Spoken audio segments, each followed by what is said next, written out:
End of the year show says what? Ha ha! What's going on, fuckers? I'm very excited. We're gonna have a really like stripped down, chill kind of show tonight. Um, you know what? I'm thinking here. I'm getting all this shite set up, making sure. Cool. If you're watching this right now, like, share. Feel free to comment. I love when you guys comment because, of course, we can talk about whatever. And tonight's going to kind of be a whatever night. I'll mention that again later on. But yeah, tonight's just going to be a fairly chill night. We're just trying to sort of go through a year and go through your year, of course, too, and then talk about where we see next year going and the kinds of things that we want to be thinking about and moving towards as we go into this next year. Whether you're someone who digs way into the fucking New Year's resolutions, or you're someone who's looking at it purely from a business standpoint and you go, what's quarter 1 going to look like? What do I have planned for that? So whatever, you do you, right? So you know what? Oh shit, we have a bunch of people going on. Okay. Guys, come yeah, feel free to comment and stuff. I'm not getting anything through Facebook right now, so please come on there just so that I know if it's working or not. Anyways, why don't we start this?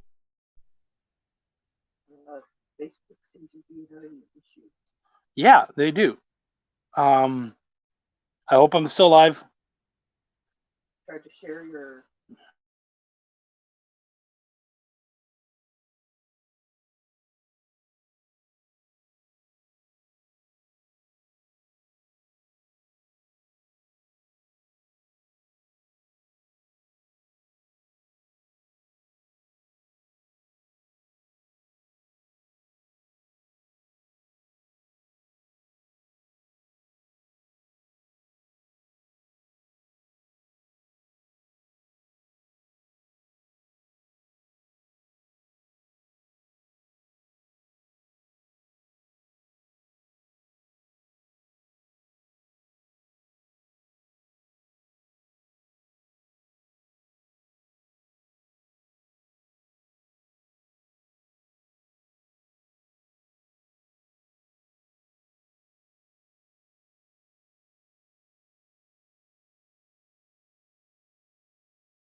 All right. Wow. Hey, that completely fucking died, but I'm back. Is anyone here? Yeah, okay, everyone's here. Geez, I don't know what the fuck happened there. But good to see people here. Kira Burton, what's going on, girl? Brian Mannell is here. Oh, this thing is gonna be bitchy with me today.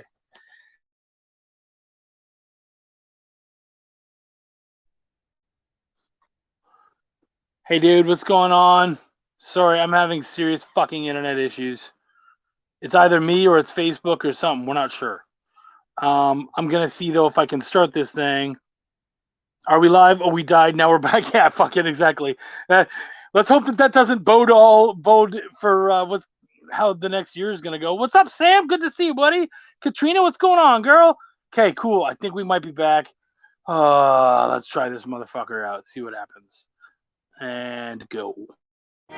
Canadian bacon is actually really good, and it's nothing like normal bacon, and it's better than ham, which you guys seem to call Canadian bacon.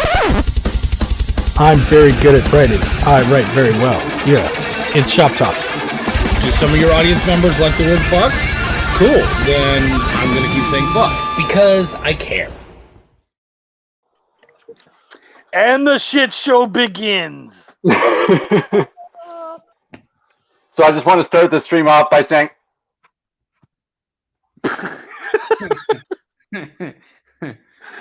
that was like some real Zoolander right there, man. That was like straight up Zoolander. Well, and you're just, I mean, yeah. I get to share the same tier with the missus. We got a whole Brady Bunch thing going on here. Hey, Ari. Hey, Ben. sorry, who is it? How are you? I'm doing Hey, Wendy, okay, but how's I it just got going? home, so no picture tonight because I walked in the door and hopped on the computer. So Same here. Same here. I just don't have to do anything here. This is all just kind of like done. It's like, all natural. There you go. it's Well, all it's not that natural. it's not that you don't have to do anything. It's that you're choosing not to do anything. I'm choosing exactly.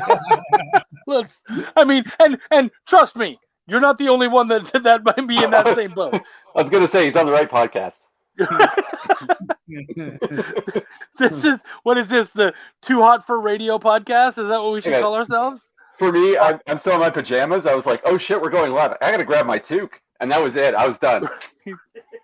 I literally put my shirt back on like 25 minutes ago. I was like, oh yeah, a shirt. I wanted to wear something else, but like I can't. So it's like On this show, you can. Well, I can, but like I can't. I'm just too lazy to get up now and change. Oh, okay. That's fair. It's I all respect Well, the the real fuck out of can't, that. not the social can't. I get it. yeah, like that's I don't care what other people think anymore. That part of my day's over. Yeah. That's like what is it? If I don't Harold- impress you by 6 o'clock, I am done with the day. That's it. That's like in Harold and Kumar go to White Castle. They like just go down the hall and they're like, "Hey, I Nobody forgot my comes phone. We're too far now." Just like leave the fucking thing at once. I love Rob Bowen saying "Henri at Night, best thing since the new Punisher logo." Hey, let's not travel down that hole. I mean, maybe at some point if we want to talk about it, but I don't know if people will like what I have to say. Unless you actually, do you like it? I'm fine with it. Really? So I don't- Chuck knows I this don't about me. I am supremely anti-hype. So when I find out there's a new anything, I'm like, I stop paying attention. So I can kind of talk about this like honestly because I don't even know what the hell's going on. Well, Have you seen it, Ben? I saw a glimpse of something. I don't know. I don't know if I saw it. I don't know if I saw a troll of it. It might have been a meme making fun of Got it. I like don't know. demon horns. If there was a meme making fun of it, it was probably done by me. I feel like I'm the only person who's been like leading the charge over how much I really hate that logo.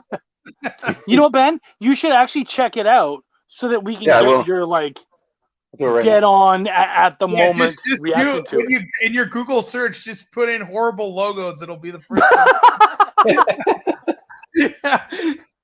So I am going to say franchise-ending logos. There it is, right there. That's cool. Oh, it looks. Yeah, okay. I don't know. It's a logo, but like, is it the Punisher? I don't know. It kind of looks like Hellboy. Yeah. Sorry. That's not my problem with it. My problem with it is it just isn't saying anything different than the other logo. It's not saying anything really, at least not yet. So what it does say though is that he's currently a member of the Hand. That's why it's got that particular look. Is that really what it's saying? Yes, that's why it has that particular look. Now that's different. Yeah. Now I can take that back. I'm not gonna. Again, I'm not going to diss it. I want Marvel to succeed with the Punisher and with this new logo and everything. I may not like the logo. I may not agree with everything, but that doesn't mean that my opinion means that I'm hoping that this is going to fail, because if it succeeds, then that means more Punisher comics are going to sell. And if more Punisher comics are going to sell, then hey, that's awesome. That's a good thing, Mm-hmm. I like when I look at first glance, because like it's just first impressions. I haven't read anything. I don't have an opinion.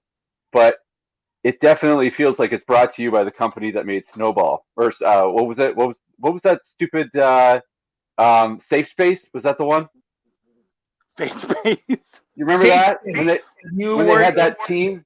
Yeah, the New Warriors team. Oh, Safe Space. Yeah, okay, yeah, the New Warriors. Yeah, it just kind of has like when I read about that and when I see this logo, I just feel like they're trying to be relevant in a way that like. I feel like they're chasing the dragon rather than just riding it.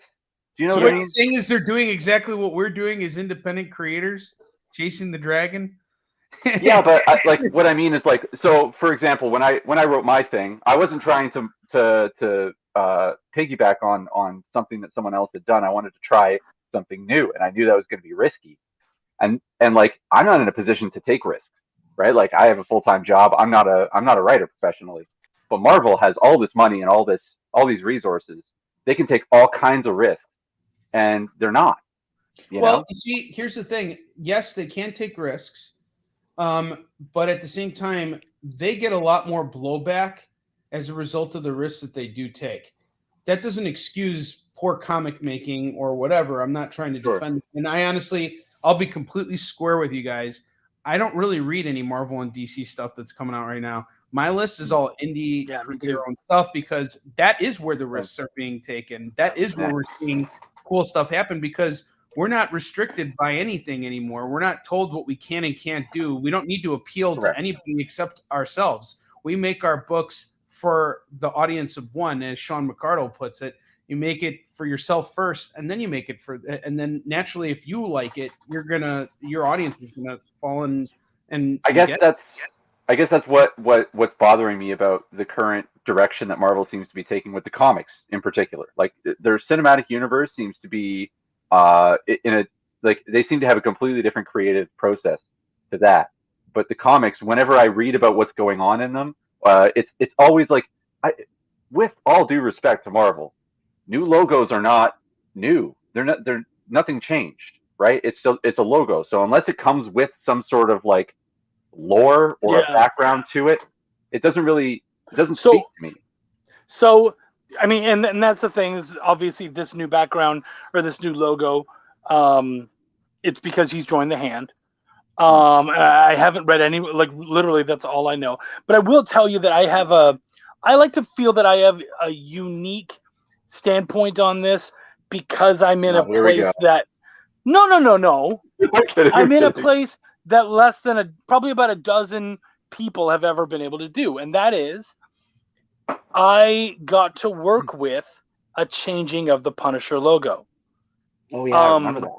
Yeah, in 2020, under the direction of Don Wynn and the creator of Punisher, Jerry Conway and his wife went over our script, and we wrote a script for a new Punisher with a new Punisher logo. It was a fucking 2-page piece that we put up for free for everybody, and any proceeds that went to it, I think there might have been money involved and it went to charity, but there was nothing. It was just to show off a new Punisher and a new look and the new logo that Don Wynn had created. And so for me, if I remember correctly, the character that was in this little short, can I speak to like their background and stuff? Of course you can. Yeah, they were like a street journalist. Am I right? Yep. Like kind of like an Occupy Wall Street kind of gonzo journalist. Yeah. So I thought that's a really cool direction to go, in my opinion. And not only that, here's the thing. This is what Marvel is doing, what Marvel has always been doing. It's keeping current with what's going on in the world. And a lot of people like say, well, and Chuck and I have had so many conversations about this, especially as we're working on Warline, about how these characters, the times are changing, but these characters are the ones that we like grew up with, like say your Peter Parker and your Steve Rogers and Tony Stark. All these characters, they are kind of like standing still while the rest of the world is progressing and changing and such a rapid pace, and especially with everything that's going on right now. And we're identifying with these characters because of their MCU counterparts. The MCU is in a different place right now in the timeline than, like, they're still working off like the great stuff from the Bronze Age. They haven't even hit Copper Age. Like, they haven't mined the Copper Age for all the good stuff that happened back then. Yeah, but even so, like the cinematic universe is still drawing from modern stuff as well. It is. It's drawing from everything that's working. So you're absolutely right there. And they're drawing from a lot of modern stuff. But I think they have to make it relevant, or people aren't really going to be all that interested. Like, it has to be relevant to what's going on around us. And I think that's what draws a lot of the audience in. So maybe the question is, are these characters relevant? Maybe they're trying to rehash it. Like, I mean, when was the last time you read a Beowulf story? Like, there's a time and a place for Beowulf, time and a place for Shakespeare, right? And I'm not saying like they made their mark, but I'm kind of at a point now where like when the gates are wide open and anybody can enter, how much relevance does Iron Man have when everybody that can write can make a comic? Yeah, it's different. Well, Whether the stories are relevant or the characters are two different things. Mm-hmm. Yeah, I think that for maybe the first time in comic history since the 60s, we're dealing with a situation where comics will stand on their own merits rather than on the marketing team. It depends, though, right? Like, I mean, again, I think if the movies, how many times did Fantastic Four get rebooted? And it sucks every time, and no one wants to see it, right? So, like, it's not just about the money. It's not just about the amount of eyeballs you can get on the screen. It's also like it's gotta resonate with the public. So maybe it's just not doing that. Though, I mean, if you think about it, when you think about the Batman and the Supermen, like we're getting to the point where there's more than 10. We're getting into the double digits of actors who have played these characters. So, Chris Tomasma had something interesting to say, though I'm not sure I can answer to it. He says, Chuck, since you know the creator of Punisher, dude, like at the less than an acquaintance, like really, like there's a lot of Kevin Bacons between him and I. All right, Kevin Bacon. but yeah, thank you for that. That's sweet. Do you know who made Frank a Cap fanboy? I don't think it was Jerry, but I don't know. And was that always his thing? I'm not sure. I'm really not sure. Sounds like I think it's a Mark Grunwald. That was a Mark Grunwald decision. That sounds like something Mark Grunwald would do. So speaking of the Kevin Bacon, 7 degrees of Kevin Bacon or whatever, don't you have an instance where you're 1 degree? Is it 1 or 2? Away from whom? Kevin Bacon. Fuck, I think so, but I completely forgot. What? I've been drinking and shit here. I got ready for this thing. What's my connection again? I don't remember. I just remember you being. Oh, see? You were excited because you realized, and you told me, and I don't remember what it was now either. Drugs are bad, everybody. Yeah. The Punisher would kill you for using drugs too. By the way, just remember that. As he should. Yeah, he would stomp on your neck until you couldn't breathe, and then you'd be like, "This is for smoking weed." Yes. Drugs bad. That's so fucking funny. Okay, I'm gonna come up with that. I have to remember what that is. It wasn't Kevin Bacon. It was like. This is all Rob Owens' fault because he had to bring up the Punisher, and now we're all talking about Punisher. Right, yeah. We're 18 minutes in, and that's all we've talked about. Yeah. Well, we'll let Brian Mannell have the last word. He says, usual, the stories. Well, maybe. The stories within Marvel and DC will certainly inspire new stories for new ages of later generations that will provide different characters and stories, but have roots from the comic stories current of today. But that's true of almost any age. Yeah, fair enough. I agree. That is very well said. Very well said. Yeah. So, one of the big things I wanted to deal with tonight, basically, there were 2 things I wanted to deal with tonight. And that is, we're ending a year, whatever that means to you, whether you see time as an actual thing or it's not even a construct, man. What's up, Josh? But if that matters to you at all, at least probably as a business person, it probably would. But I'd like to be able to kind of look back on our year, the business, what we did for ourselves, and then maybe look forward and see how we want to do better, the changes we want to make, all that kind of stuff. And guys out there, feel free to chime in. You can ask us specific questions, but of course, also feel free to chime in with, the things that you guys got to accomplish this year. If you do have a Kickstarter or something going on, feel free to share it. We have no issue with that at all. But so let's go around. What was your 2021 like? Ben, do you want to start? I mean, it was kind of bittersweet. I think that's probably everybody. I became a comic creator this year. So, I mean, for me, this is a banner year. I had never done that before. Thank you. That's awesome. Chuck had a hand in it. Almost everybody in the indie comic podcast space at least the ones that I know, the small amount that I know, had a hand in it. But yeah, I'm very happy. Chuck and I have talked about this at great length, obviously, but I started this year going, screw it, let's try Kickstarter, and it'll probably fail. And I ended up getting 120% of my goal. So it was like, God damn, dude, this it worked. But as Chuck has said to me, and I think these are wise words. The art will sell the first issue, but the story will sell the second issue. So I'm about to find out if I can write a comic with the next one. Henri, do you feel that that's a fair statement? By the way. Yes, I do. Yeah, I do very much so. I mean, I wouldn't be working with you if you're the one who told me that. I've known this. Ross Ritchie of Boom Studios says the same thing. He said it on my show when I interviewed him. Everybody, issue ones are always hard, but I agree with what you're saying. But yeah, Ben, I was listening to what you were saying, and I think that's Kickstarter's a difficult platform. I mean, it's not easy. And the fact that I don't know where the easy ones are, though. If you know any, let me know. I don't think there is such a thing as an easy Kickstarter. I think some people may get better with it or may do better with it, but the fact that you raised 120%, that's fantastic, and it's your first goal, and you came in. And so I wonder, with that mindset of, well, I'm going to die, so I might as well just give it my best shot and see what the results are. And then you come in and you're like, wait a minute, I didn't die. I actually succeeded. Yeah. How did that make you feel?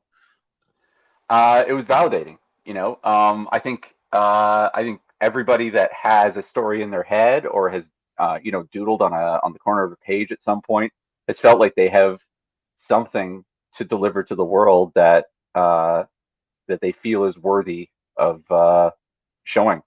And I felt that way for a long time. Charlie and I have talked about writing and been writing for 15, 20 years now. I mean, the entire time we've known each other. Yeah, together and separately. And I'm basically a writer because of him. I didn't really get into writing. He kind of instigated and kind of lit the fire. I definitely poured gas on that bitch, but he showed me where the light was. I've been afraid of my entire life. I've been afraid of putting something out and then people going, not that good, and then it's just like, oh, and then I'm done, but that's not what happened. So it gives you confidence. And to be honest with you, being the age I am, because I'm 38 now, failure would give me confidence too, because I'd be like, oh, don't do that. Cool. Yeah. Keep trying. Well, I feel like we can take the hits a little better than we could 10, 15 years ago. Yeah. That's the magic of taking the punch. Yeah. And it's also kind of shows you the proper mentality of being in this. What up, Sean?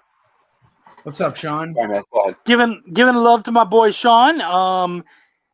You know what, Sean? I hope I can say this, but the Belial 3 the Belial 3 comic is currently in editing, and I'm really happy with what's there so far. So I think in the first half of this year, you might end up seeing a Belial. I know that's pushing, but it's coming. I wanted to ask you, man. Did my suggestion end up landing on the page? I believe so, but I'd have to look at it again. I was just curious. I don't remember which your suggestion was. There was a new pony. There were various pictures of ridiculous-looking dogs being passed back and forth at one point. Oh yes, I believe one of them did. Yes. Okay, cool. Yes, I believe one of them did make it into the fold. I can't remember which one, but yeah, I believe so.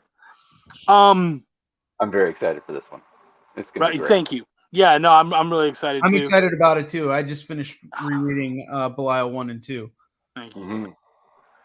Mm-hmm. Jeff Weber's in the house. Once you start, it's hard to stop. I feel you. Katrina, Ben got me thinking. Do you think you're more lucky the first Kickstarter you do? I don't believe in luck, so maybe I'm not the right person to ask. I would say that on your first Kickstarter, it's more likely that you're going to get friends and family coming by and saying, "Ooh, we want to support you, rah rah rah." But for number 2, nah, we already did that.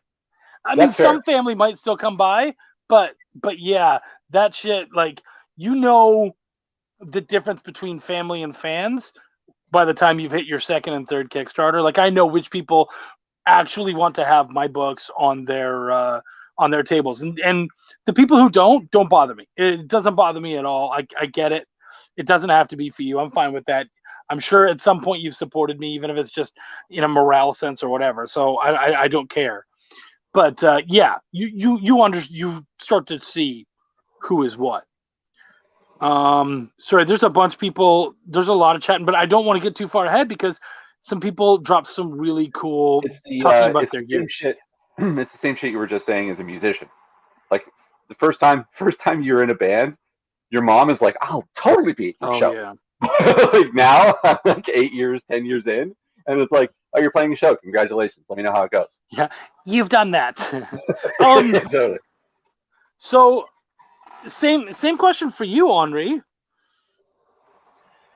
Well, I think Ben also said it right. You know, bittersweet. This year was very bittersweet for me.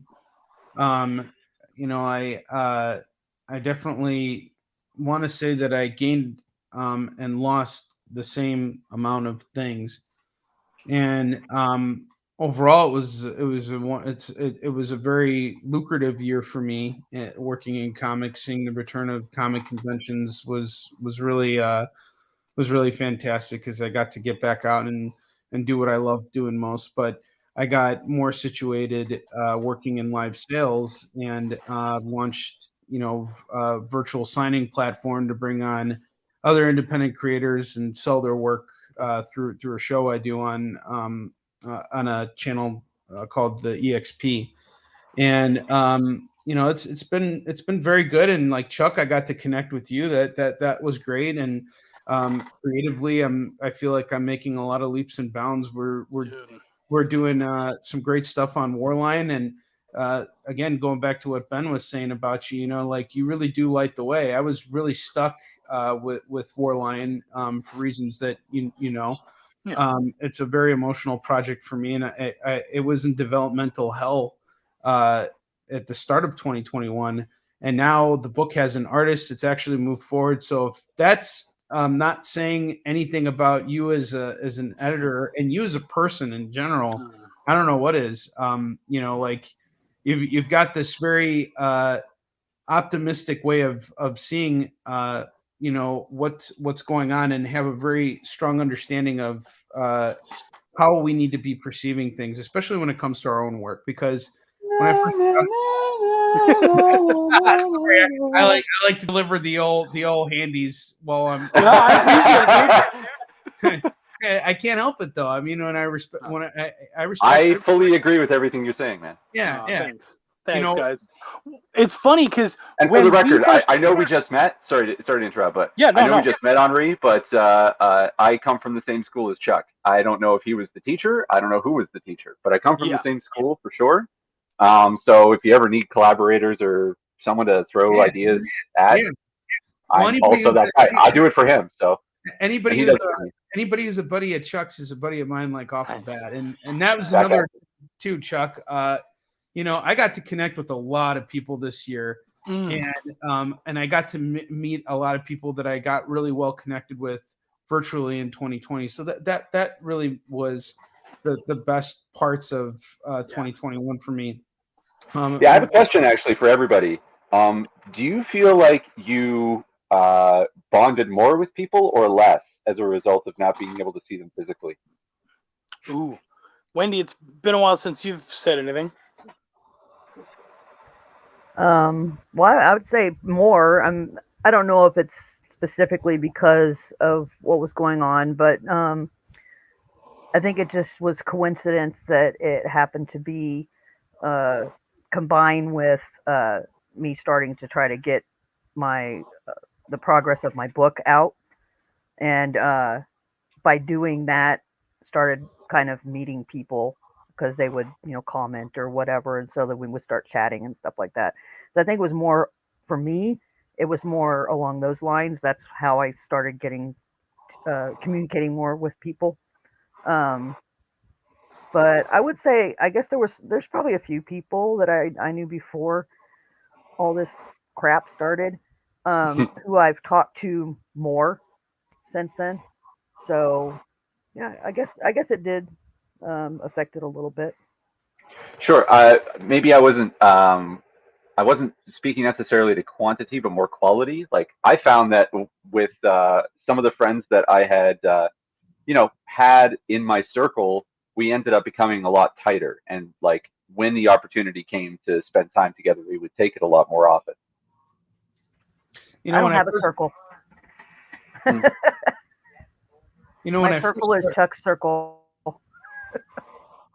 Well, then it is your circle, right? No, I tag along. I know where you're at, Chuck. Disagree. When I first started out in this business, and I think this is a fault of youth, or maybe just the connections that I made, but comics felt like a very inclusive environment. Like, if you weren't writing for Marvel or DC, you didn't belong in certain places. Or if you didn't read up on certain books or hail certain titles as being brilliant, then you didn't belong. You didn't necessarily see this at your local comic shop, because local comic shops, most people are just there to shop, and there's the occasional chit chat there. But I'm talking about like those after parties that you go to, and it was probably my own misunderstanding of it. But I have to say, in my first decade of being in this business, I was really, I felt like this really inclusive feel of comics, and that kind of lured me away from wanting to network and do things like that. 2020, the year that we were all isolated, that was the point when I was like, all right, I'm at home now. I can't just go to conventions and focus on what I'm doing at shows. I actually have to start talking to people and see what they're doing and how they're making things work throughout this crisis. And I've made so many friends as a result of what happened from conventions canceling, and discovered a brand new way to build a new business. So it changed a lot of things, and it's shocking that the one thing that kept me isolated is the one thing that forced me to grow the most. Yeah, a similar thing happened with me on the music side of things. I've been a musician probably a lot longer than I've been a writer, to be honest, and it's been a struggle. And I mean, I feel that sort of elitist kind of outlook. That's why I was able to relate to what Wendy was saying, was because sometimes I never feel like I'm a part of a circle either. Like sometimes I see that even now. Like I remember being at a convention, we were going to an after party. This person didn't like that person. This thing is here, and it's just like, I don't have time for this shit. Like I work all day. I want to hang out with people, and I want to hang out with everybody. I don't have a problem with people, and it's counterproductive. We're in service to an industry, and even if I did have something like that I didn't like about a certain creator, that's not going to keep me from trying to sell their work. Well, like the thing for me is like, and Chuck and I have talked about this a lot, like for years and years, is like, why is my coolness contingent on liking something you like? Like that should have nothing to do with the matter. Like if if I say I love blank and you say I also love blank, then we should be able to talk about it without it becoming like an issue of my character, that I don't see it exactly the same way you do. And like I always found it, I never found that comics were elitist or music was elitist. I found that people who got obsessed with those particular things would find their own in-group, and they would want to keep others aside as a way of kind of elevating themselves in their own mind. But for me, it was an easy way of finding the assholes in the room. Yeah, it's like, I like Backstreet Boys, and watch people walk away, and you're like, cool, I don't need y'all, fuck y'all, Well, it was funny because it led to a whole tirade I had on one of my shows. So I was with my wife at like a company gathering. One of her ex-coworkers was like leaving town and like moving on to. Look who showed up! Crap! Token panel. It's just like the right moment too. Want to hear them? Steph, you are white as fuck. How are you a token panel guest? Couldn't even give me my own show, you bastard. You had the first show, motherfucker. You guys had the first episode. And only on this panel, he's still the whitest guy. How is that possible? Ben has been on like every other week. Ben has been on a fair amount. Yeah, that's fair. What's up? I'm a recurring guest, I guess. So why don't you guys introduce yourselves real quick for the half a person who might not know you two. The power couple. The hot one, that's my wife. That's Carrie Ann. She does all the magic. I draw some lines on a piece of paper. Lines and circles, come on. I draw some quick lines on a piece of paper. She makes it look good. Which is basically how it is. I agree. And part of it is she's done everything. Like she kicked my ass to get into comics, she kicked my ass into getting and selling art. She is the one who got me into comics and pushed me into comics.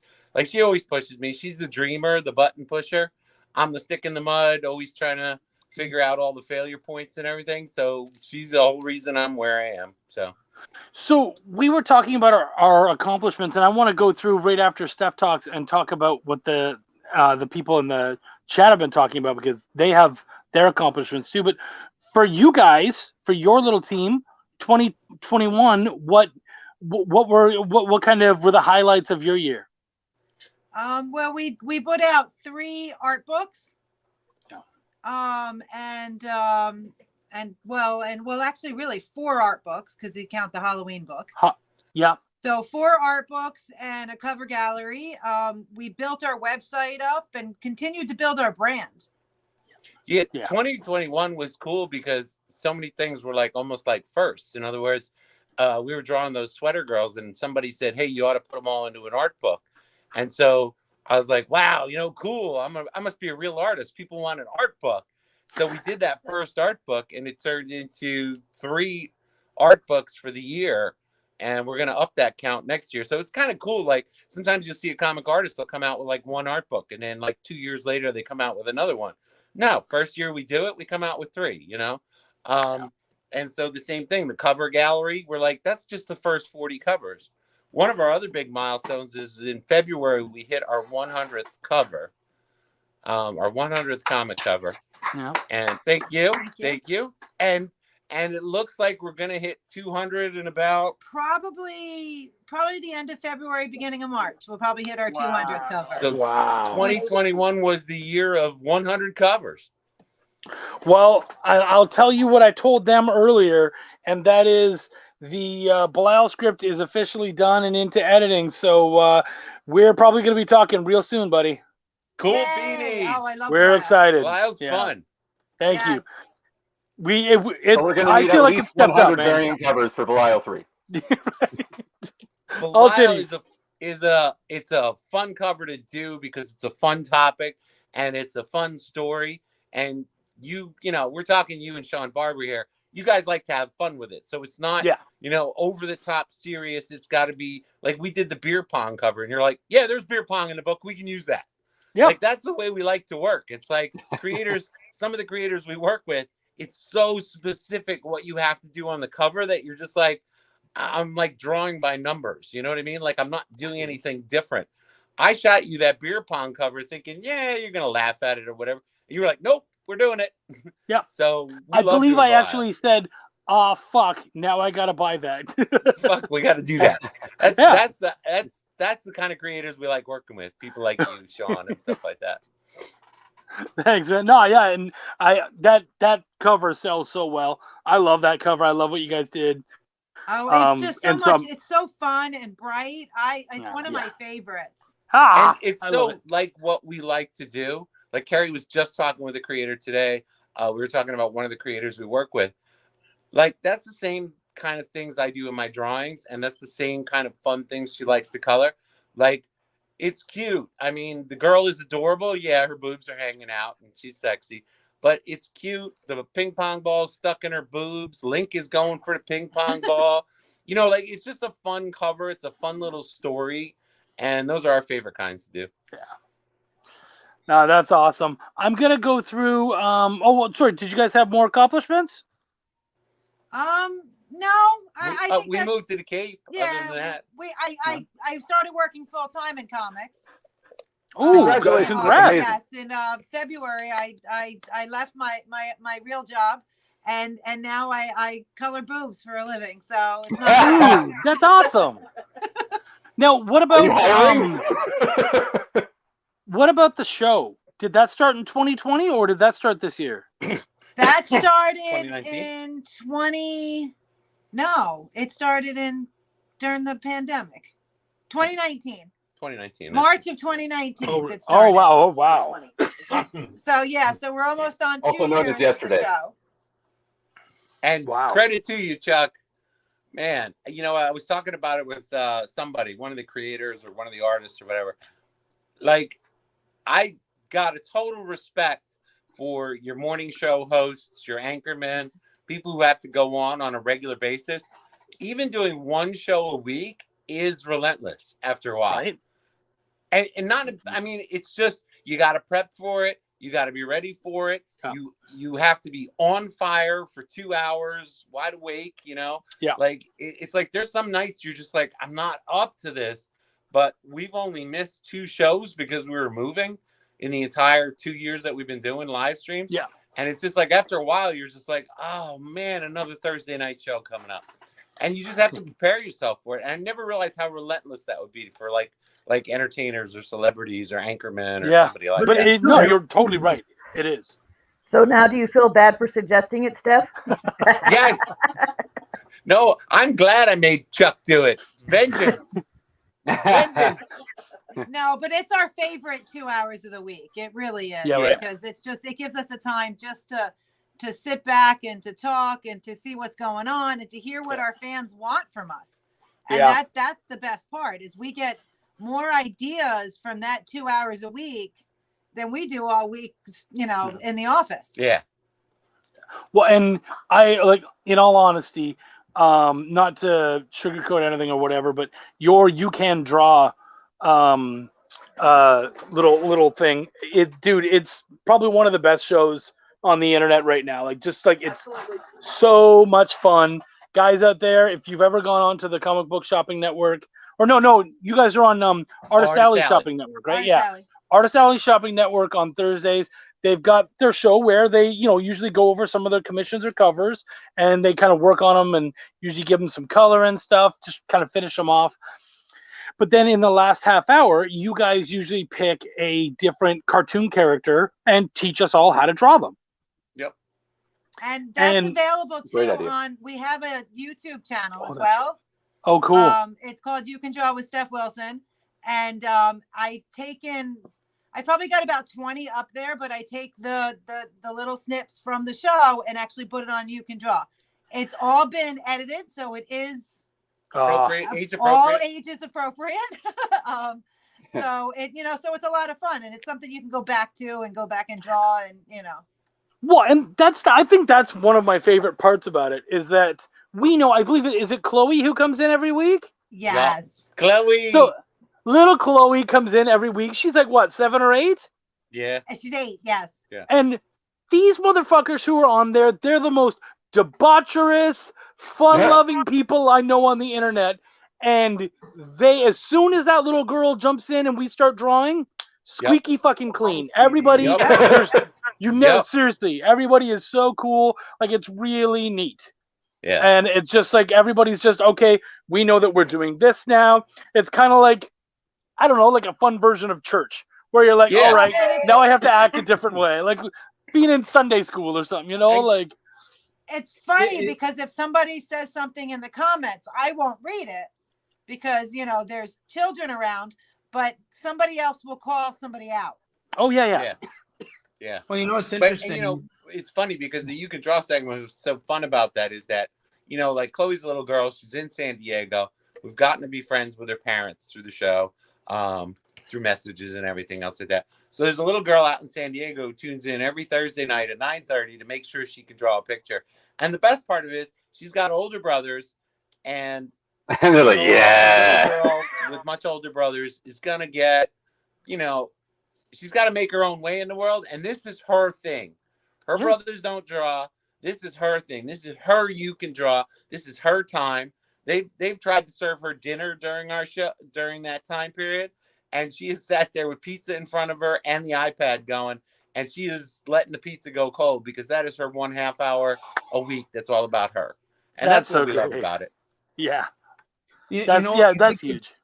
I think the most amazing thing of what you've done, Steph, is you found a way to take what you're doing and apply it to a much larger demographic, to hit every single demographic. And that's something that that's a challenge I have in front of me for 2022. So hearing what you just said right now was really kind of like eye-opening for me, because I've never written or done anything targeted towards kids. Even my shows, my live sales shows, there's always like that.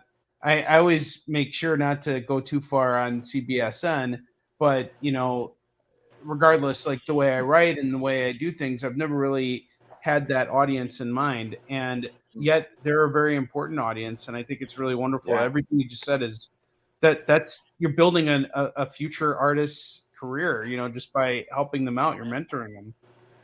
Especially in the comic space, like think about like we all got here when we were kids reading comic books. That was our to like fantasy and the idea that the world is larger than we could think.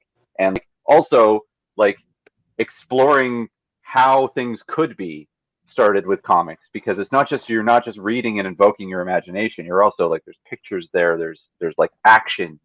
It's got, I honestly think comics are the greatest medium. And, if you can get kids in, like you're creating brilliant people by bringing them into this sort of medium. It does allow for lots of different ways to look at and imagine a page and whatnot, and even read that page. So yeah, no, I totally, yeah, absolutely. So I have to start. I haven't been able to get to the audience at all, so we're going to go over some of their accomplishments. Brian Mannell, who's been like a mega fan, absolutely amazing. He's here almost every week. Much love to you, Brian. Thank you. There almost wouldn't be a show without you. But he says, but he asks way too many serious questions. He makes your show legitimate with his questions. It's like, oh wait, there's Brian actually talking about comics. For Brian, it would just be fart jokes. Like the whole time. So true. Yeah.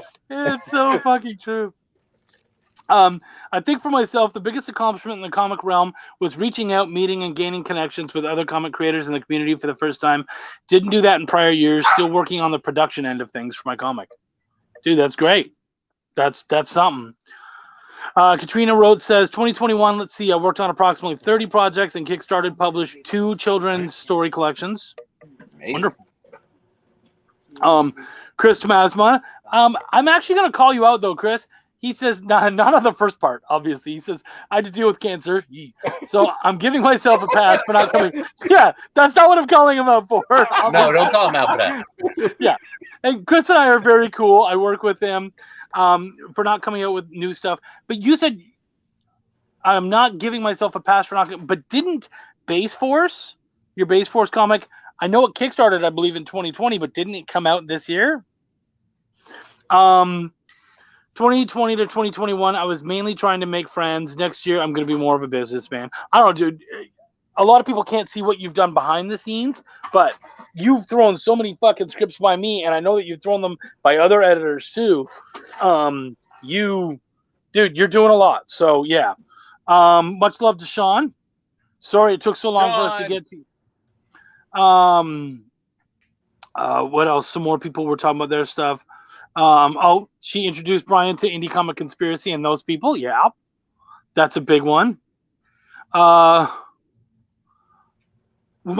I have to go back over the script again, but I will go over it. I just had to finish mine first before I worried about anything else. Katrina Katrina says, a lot of my comics got packed up over the past week without me even having a chance to read them. That's the best part about moving around and whatnot, is when you get to unpack, it's like you have a whole new presence. Ooh, what's this? I forgot I even had this. Luck is when opportunity means preparation. Yeah. Yeah. I agree with Chuck, with Henri on Chuck being an editor. Yes, that's true. I am an editor, and I'm glad that you guys both agree. Sean told me to come up for some air. Oh, he did. Yes, that's true. Yeah. Brian says something nice about me. Oh, okay. I worship Chuck. Okay. What up, Josh? Josh Pantaloresco. He's actually going to be he's a great interviewer. If you guys can get on his show, he's absolutely awesome. But he's also doing. He's going to be my first guest of 2021. So next week. Amazing. Of course, we're getting in trouble. Right back at you. Yeah, Joshua. Unless you're Ben, you'll be on the show once and then never again. So enjoy your one show. I'm getting. That's the guy who's on his second time. Yeah, I'm actually getting a spin-off show. It's like Joey after Friends. Oh yeah, that'll do well. Yeah, just like Joey after Friends. 3 episodes tanked.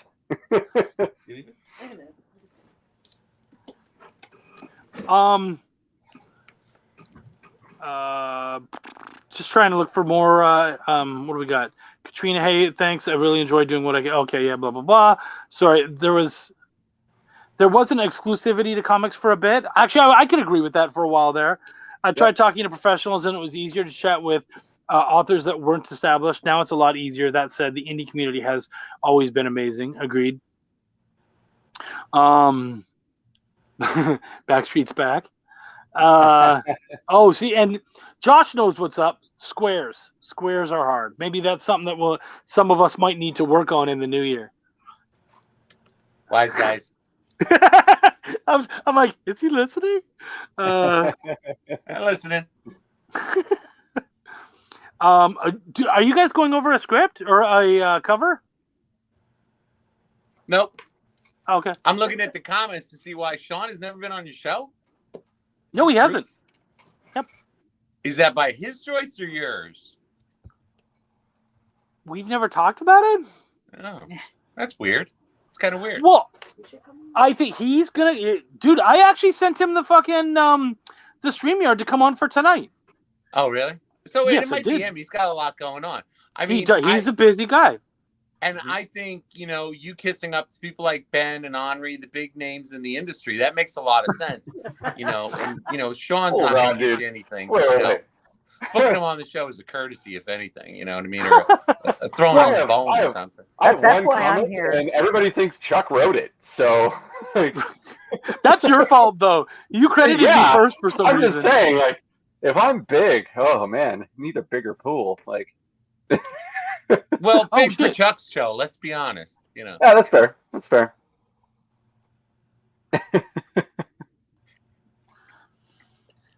Sean just called me a liar, so he might show up. I did actually ask him, "What are you doing tonight?" But he said he didn't respond to me. So then I was like, because I was trying to broach the idea of coming on here, but he didn't respond to it. So now he has the StreamYard, so we'll see what happens. See, Sean Barbour, I myself got a 4-issue psychological horror comic scripted. I was able to scout out a cool story I found, researched a bit, and found the writer, and got full exclusive rights to turn it into a comic. Now I'm working on inking the 2nd issue of Ungodly Champions, and Belial 3 is starting to roll. Fuck yeah, it is, buddy. He says, "Aw, shucks." Douglas Brown's in the house. What's up, Doug? Dougie B. He's my dude, man. He's my touring guy. He writes Stormy, right? He writes, draws, does pretty much everything for Stormy. Yeah. Doug is Chuck's table babe. Yeah. He's so talented, man. Doug is really good people. He's a good-looking dude too, like straight up. Yeah. TMI right there. Yeah. Well, we all shared. We had a little. We shared something in Seattle. We were sharing. What was it? Airbnb. Oh no, Dish. Yeah, we shared. Yeah, like you're taking way too long. We shared an apartment, guys. Like he's like we shared and it was like a moment, a bed. What else did you share? All I'm going to say is drugs are bad. Okay. I disagree, but fair. I disagree. It led us into all the right trouble, and we ate really well. I really I haven't had a chance to read Stormy yet, just because I haven't had a chance to do anything except price out comics, or ship out comics. I know everybody's address is by heart now, but you know, the book is great, and I love, and that is a shining example of what making comics today is really about. Like the future of our industry is the fact that here I gotta stop because we got a new guest here. What's up, Sean? No, finish what you were saying, Henri. Come on. You jumped in, man, and it was first like, time, right? But no, what I was saying is, you know, looking at this industry and seeing the potential, how independent creators can come in and tell whatever stories they want. That's what's really going to be the future of our industry. What made Marvel so cutting edge back in the 60s when they first started creating all these characters was everything was kind of coming from the heart. Stan was telling the kind of stories that he wanted to tell, and then things just unraveled from there. And now it's reached this new platform where we as creators can see that we can create entire careers for ourselves. Like, look, you know, even you guys like Steph, you're working in this industry full time. I'm working in this industry full time. You know, it's really not impossible. You just basically set yourself to it, and then you got to figure out how you're going to make it happen. You got to figure out how everything is going to work out. And once you do that, that's it. And you don't need Marvel and DC to determine whether or not you have a career in comics. You don't need Marvel and DC, and they're you know, for an artist. Say for me, you know, there's bucket lists. You know, I want to be on Lady Death, or I want to be on Red Sonja, or I want to be on, you know, or Dynamite Books, or Image, or something. But you know what? You don't have to survive, and you don't have to thrive with the indie community. You can thrive in the indie community and never do some of these big titles that you think are essential to becoming an artist. So it's the same thing. You guys can write for, create for, edit for publications that aren't Marvel or DC and totally succeed in this business. I agree. Yeah, I have a question for you guys because you're a little further down the road than me. What's the advice that you would give your young self when you first started doing this? Start earlier.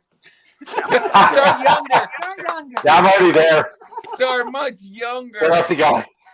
Oh my God, I'm freaking tired. You know what? Like, one thing I was chatting with somebody today, one piece of advice I have is, if you're doing this full time, like her and I are doing, and we're self-employed, and you know what happens to people who are self-employed. They freaking work like 80 hours a week.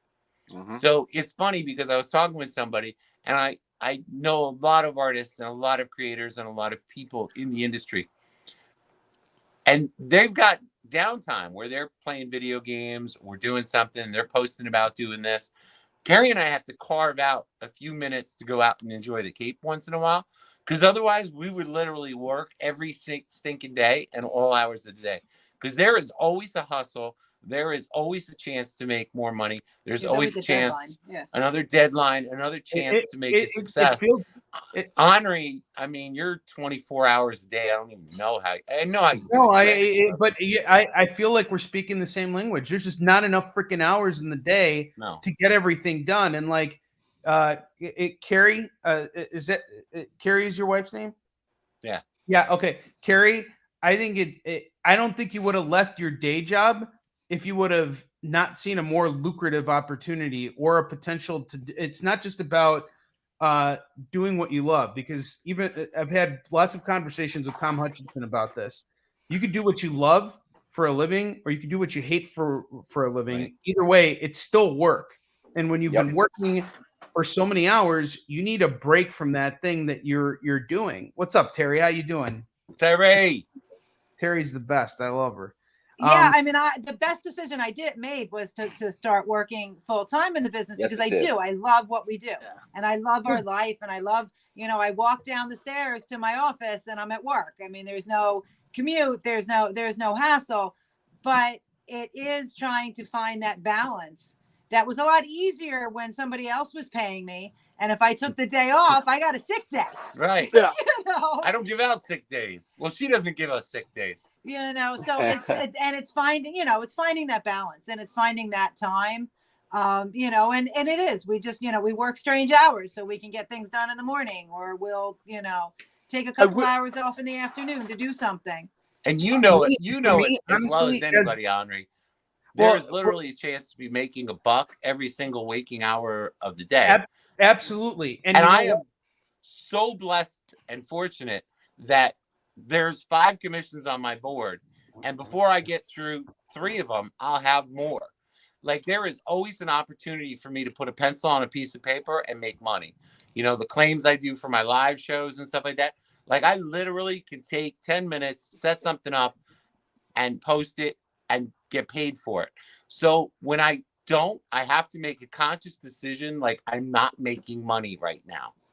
And that's scary, when you're making your own, when it's your source of income, like you're like, wow, I can make money right now. Like, you never want to leave the drawing table. It's weird.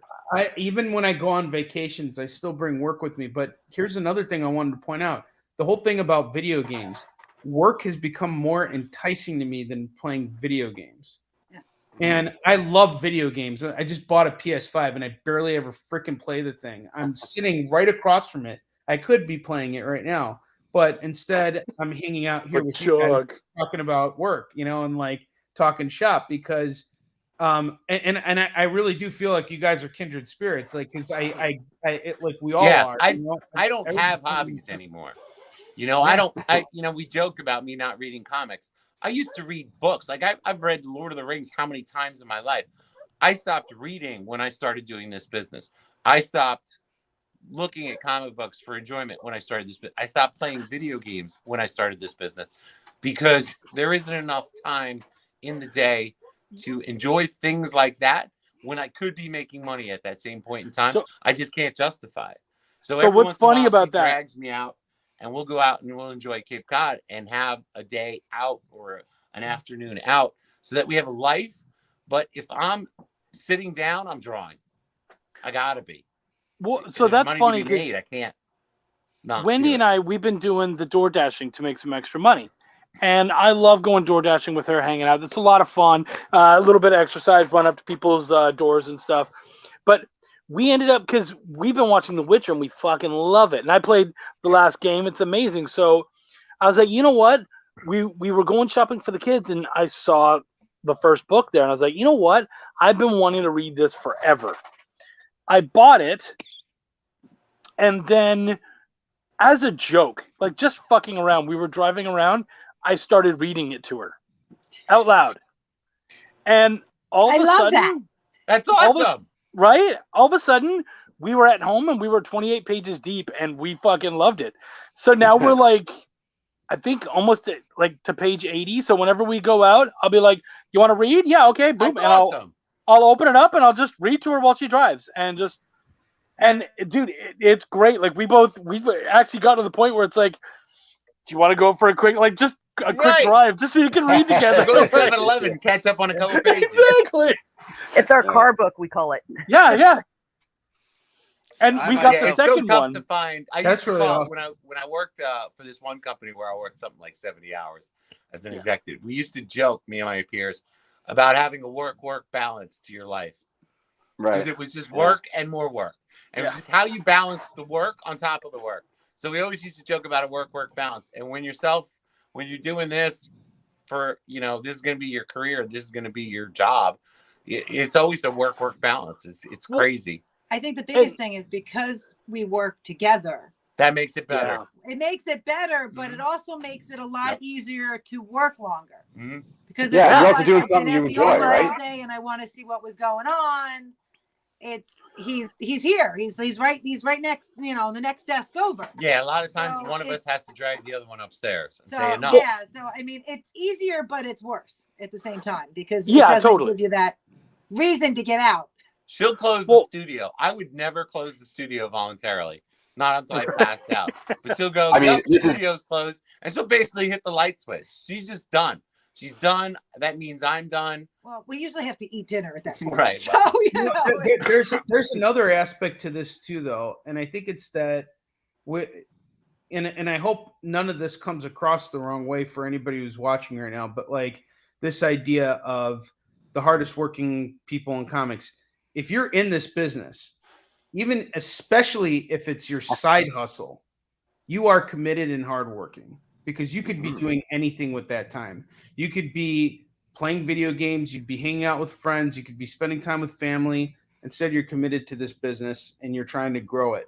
So, from that point of view, there is no such thing as the hardest working person in comics. We're all working hard because we all have our own special goals. And like you look at like what Steph's doing. What's up, Mike? Even what Mike is doing. Mike is working in comics too. Like everybody is contributing something to this field, and it is a constantly the demand in this field is unyielding. It's really demanding. It takes so much of your time. But it is a fantastic job. And if you have to squeeze The Witcher in on car rides to the Waffle House or whatever, then that's what you got to do. Yeah. But you get to be in comics, and every day if you don't feel some huge sense of gratitude that you get to be in comics and work with comic fans and people who read comics and love comics, like that's just awesome and amazing. And it's got to be worth the work level. I agree. Yeah, absolutely. Well, and someone who has had to balance the comic life and then a full-time job and family, like kids and whatnot, our boy Sean Barbour here. And I mean, you get that, dude. You're, like, there's been times where you're like, man, I'm fucking exhausted. I worked this long today and now I'm inking. And there's times where I want to be like, fuck off, dude. Like, you need to chill. But I actually had if you want to keep going. I had to force myself to relearn how to enjoy other things. Like I had to force stop in order to relearn how to enjoy a video game because I forgot that I enjoyed them. I tried to pick one up every once in a while, and then I would just be like, this I'm not in it right now. I can't. I got so much other stuff going on. And being a single full-time, like parent, sole employment for myself and to provide for the kids and everything, I ended up having to structure the time where I would go to bed at the same time that my 6-year-old daughter is, just so I can wake up at 4 a.m, so I can allot specific time early in the morning to work on comic books. That way, when I go to work, I come home and I'm able to spend that little bit of time with my kids. And so I had to actually restructure myself because what I was doing before was going to work, coming home, and not spending that quality time with the kids and instead working on comics. And it was just, I didn't feel right about that either. So it's really tough to balance when it's just myself and having only so much time to work on things. But poor Sean was working so hard and he had forgotten his passions and the things that he loved so much that he forgot how to masturbate. I had to send him nudes just to get him excited all over again, so he could refine that passion. So I'm glad that shit's coming back. Well, one thing I also wanted to point out, bringing this back to Chuck and Wendy. When was it? We were talking like Christmas Eve or something, and here they are sitting across from each other. Wendy's writing her book, her novella, and Chuck's working on Belial 3. And I'm bugging Chuck about stuff with Warline. And this was Christmas Eve. Right. Someone is always working in comics. As soon as all 6 of us go to bed tonight, there's going to be other people, hacking away. And the way to look at it is we're all serving the bigger picture. We're not competitors. One person doesn't do better than the next person because we all have different goals. We all have different audiences. We're all trying to achieve and master our own. Plenty of room at the table. Ourselves. Yeah. In all honesty, though, Chuck working on Belial 3 has been like almost a year-long project, so we really don't want to count that. He's been putting in some token work on that. I got him beat. My latest issue of Yusum Shin has been in production hell for 2 years. A 24-page book is still in production, and it'll be done soon. But Dude, I mean, don't be in a rush. You sell out of 1,000 books a show of the old one. Don't bother with the new issue. Don't bother making new ones. Why make a new one? Just keep selling that one. The cliffhanger works, dude. Just keep it. my 23 book has been in production for over 2 years.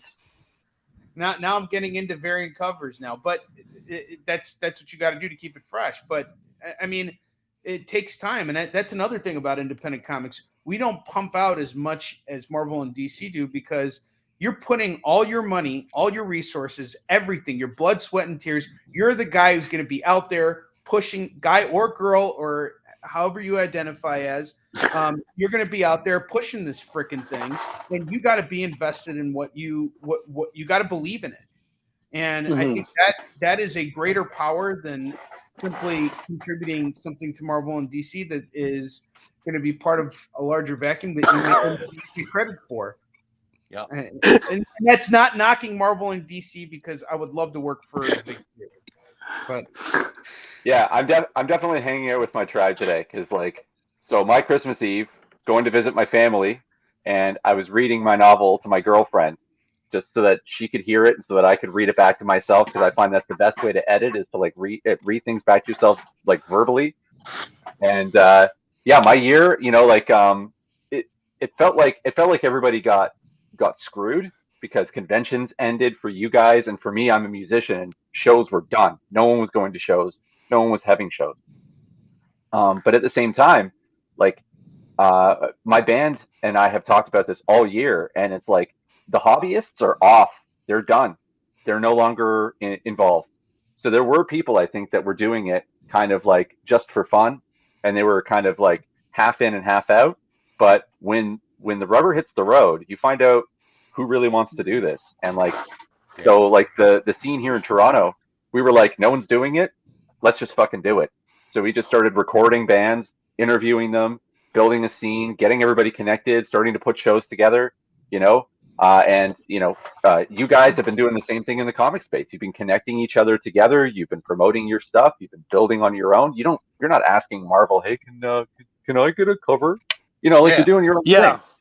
Well, and we were doing the same thing. And when stuff like this happens, I really feel like that's when you find the top tier, the hard workers, but also the innovators, the people who figure out how to work smart as well as hard, Yeah. Well, and it's funny that you brought up shows because this year shows kind of came back, and actually everyone in this panel, Ben, besides you, obviously because your book just came out, we all did shows of some sort. Even if you'd say did one you went to a comic book shop or you did one convention or whatever. Fuck, am I back? Yeah, you're back. You never left. The internet died for a second. Okay, it did. Sorry, we had just a quick flash of nothing. Okay, so. All of us did something. What did your year look like, and what did you learn from it? Because I mean, some of us, like I said, we just did one or two to kind of dip your feet in and feel what it was like. What did you learn from that? And others, of course, dove in head first. So, Sean, you did a comic shop, right? Yeah. And how was that? There's not really any conventions that were really close to me and stuff, but I had really good opportunity to go to the local comic book shop that we do have, and it's nationally recognized, which is pretty dope. But one of the coolest things from going to that, I got to shake a lot of people's hands. I hung out with my friend Garrett Gunn and got to chit chat with him for a while, which was pretty dope. But one of the coolest things to me was the fact that, when people hear from an advertisement from the comic book shop that the creator of this comic book is coming in, I actually had people showing up specifically because of Belial, which was kind of a cool thing. And to hear that Belial was their number one indie comic book selling for the year, which was kind of cool. That's incredible. Oh, we lost Chuck. Did we lose Chuck? Yeah. That's amazing though, man. That's amazing. It really is. Like when I've been trying to sell Apex, I'm like, if you like Apex, you should read Belial. Belial's a way better comic. That's what I tell them. Like seriously, it is. Well, it's kind of a low bar, isn't it? Well, yeah. That's fair. The best one I've made so far, and I've only made one. These are the first conventions we did. The first convention we ever did was in New Jersey, a little one-day show, and then COVID hit. Like a week later. Literally a week later, and Jersey just shut down all shows, and then all the cons were, that year. All the cons were closed and everything else like that. So when COVID hit, I had just started leaning into the whole getting a real setup for conventions. Like I was looking into actual banners and everything else. Yeah, same thing. I bought table covers, and then all of that just went right out the window. And I was just like, well, at least I didn't spend that money. I guess I'll just repurpose it over here. We got the banners, we got the tablecloth, we were all set. But the funny thing is, I was talking with somebody the other day about it, somebody in the industry, and the interesting thing is, we got into comics online. We decided we're going to do conventions because that's what comic artists do. They go to conventions. And we did that one convention. Everything shut down. And guess what? We did almost 100 covers that year without going to a single convention. Yeah. So conventions are part of the mix because you want to meet people. You want to meet other creators, meet new fans, everything else. So it's definitely part of the mix. But if you're not online, there ain't anything that the old way of going to conventions after convention after convention to get yourself out there, it doesn't work. If your presence isn't bigger online than it is at convention, you're swimming down an old stream that's going to die out. Well, the community adapted. I think the community adapted when we couldn't do shows. Yeah. And we were all forced online, and and that seemed to be the outlook, the outreach. And the one thing we learned from the 2 shows this year is we can almost make table at any show. We did in Providence, we certainly did in Baltimore, but we can double that by doing an online show live from the convention hall. So when we start walking around with our camera and start filming the convention and start selling from that, we would make way much more money. So even when you're at a con, your online presence at that con can double your money.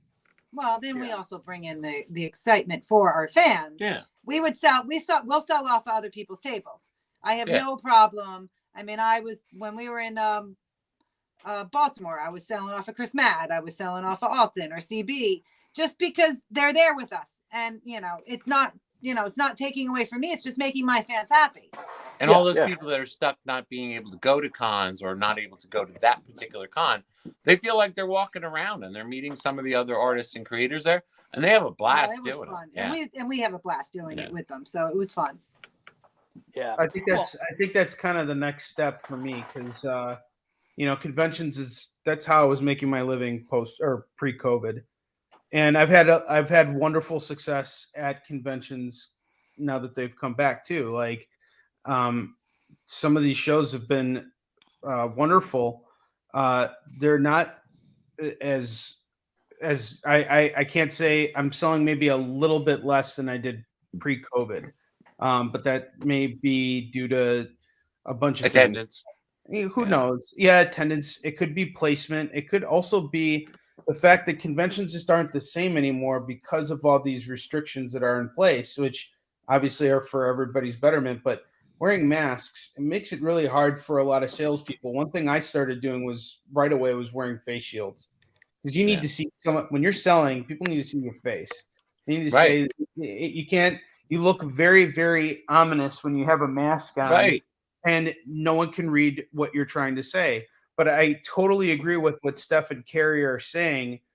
If you don't have an online, and I'll tell you guys straight up, conventions was how I made my money for the last 10 years. And once COVID hit, it smacked me so hard because my online presence was just not there. In fact, the first couple months of COVID was one of the darkest periods of my life because I felt like I was digging. I was walking in mud, and cement boots. That's how it felt. And no matter what I was doing, I just couldn't figure it out until it just clicked in my head one morning. I woke up and I said, I want to start selling again. And that forced me out of like a corner. And going back to what Carrie was saying about, if you could give yourself advice from when you were younger, I would have done this earlier. That's how I feel about dealing. I should have been dealing since I was a kid.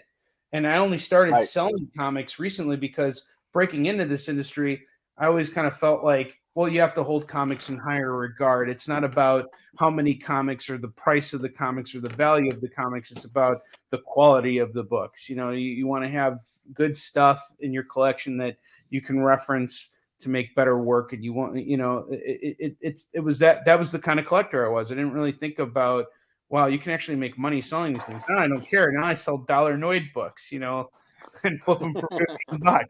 Exactly.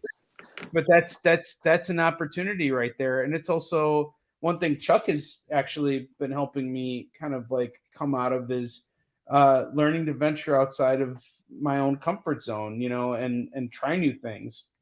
I think if you just stick to one method, like that night in that apartment, right? There you go. Yeah, exactly. That night we don't talk about. Yeah, but if you stick down one path, and it's the one thing, and I'll be honest, I was more secluded when pre-COVID, doing all these conventions, traveling all over the country, all over the damn world, selling my comics. I was more secluded at that point than I am now because COVID forced me to change everything. It got me into live streams and opened up so many doors. Yeah.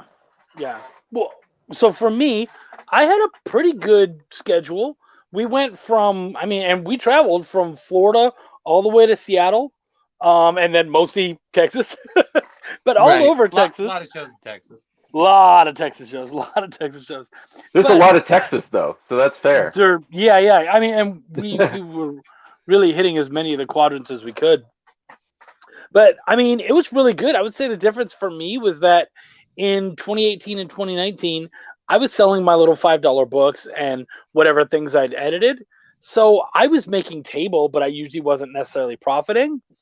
But this year, everything I went to, because now I had a novel and I had graphic novels and trades and stuff, it was a completely different thing. Like I was profiting every single show. Now it wasn't hand over fist like Seattle was a lot because of all the traveling and everything we did. It wasn't near as much profit as one would hope, but dude, it was just like the experience and being able to do that trip and everyone we got to hang out with and all that was totally fucking worth it. So, but yeah, man, it was a fucking good year. Yeah, I haven't been able to do anything in the comic realm in terms of conventions or getting like I wouldn't even consider myself to have fans yet. I only have one issue out. But there's just on the music side of things and just on the creative side of things, I think. I don't know if you guys can speak to this, but there's like an electricity in the air. Like it feels like there's a hunger not just for content, but for something original, something unique. That isn't just the same rehashed bullshit. And this kind of feeds into what we were talking about with Marvel and DC. I don't think Marvel and DC are necessarily doing the wrong thing. I think they're just maybe not relevant right now. And people are hungering for a fresh flavor that they haven't.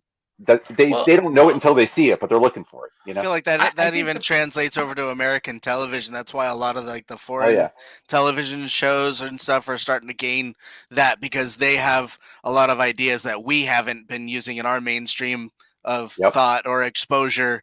And now we've got things like what is it? Like Money Heist and Squid Games and stuff like that. Yeah. Well, like Henri's first Yi Sun-Chi is selling like crazy at every convention he goes to, right? So that's kind of the DC and Marvel kind of thing is they're not going to step away from titles that generate X amount of revenue and try something new and risky.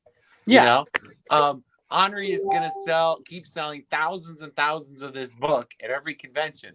And it's only when he goes to a convention and people buy 10 copies of that book that he's going to recreate or create something completely new.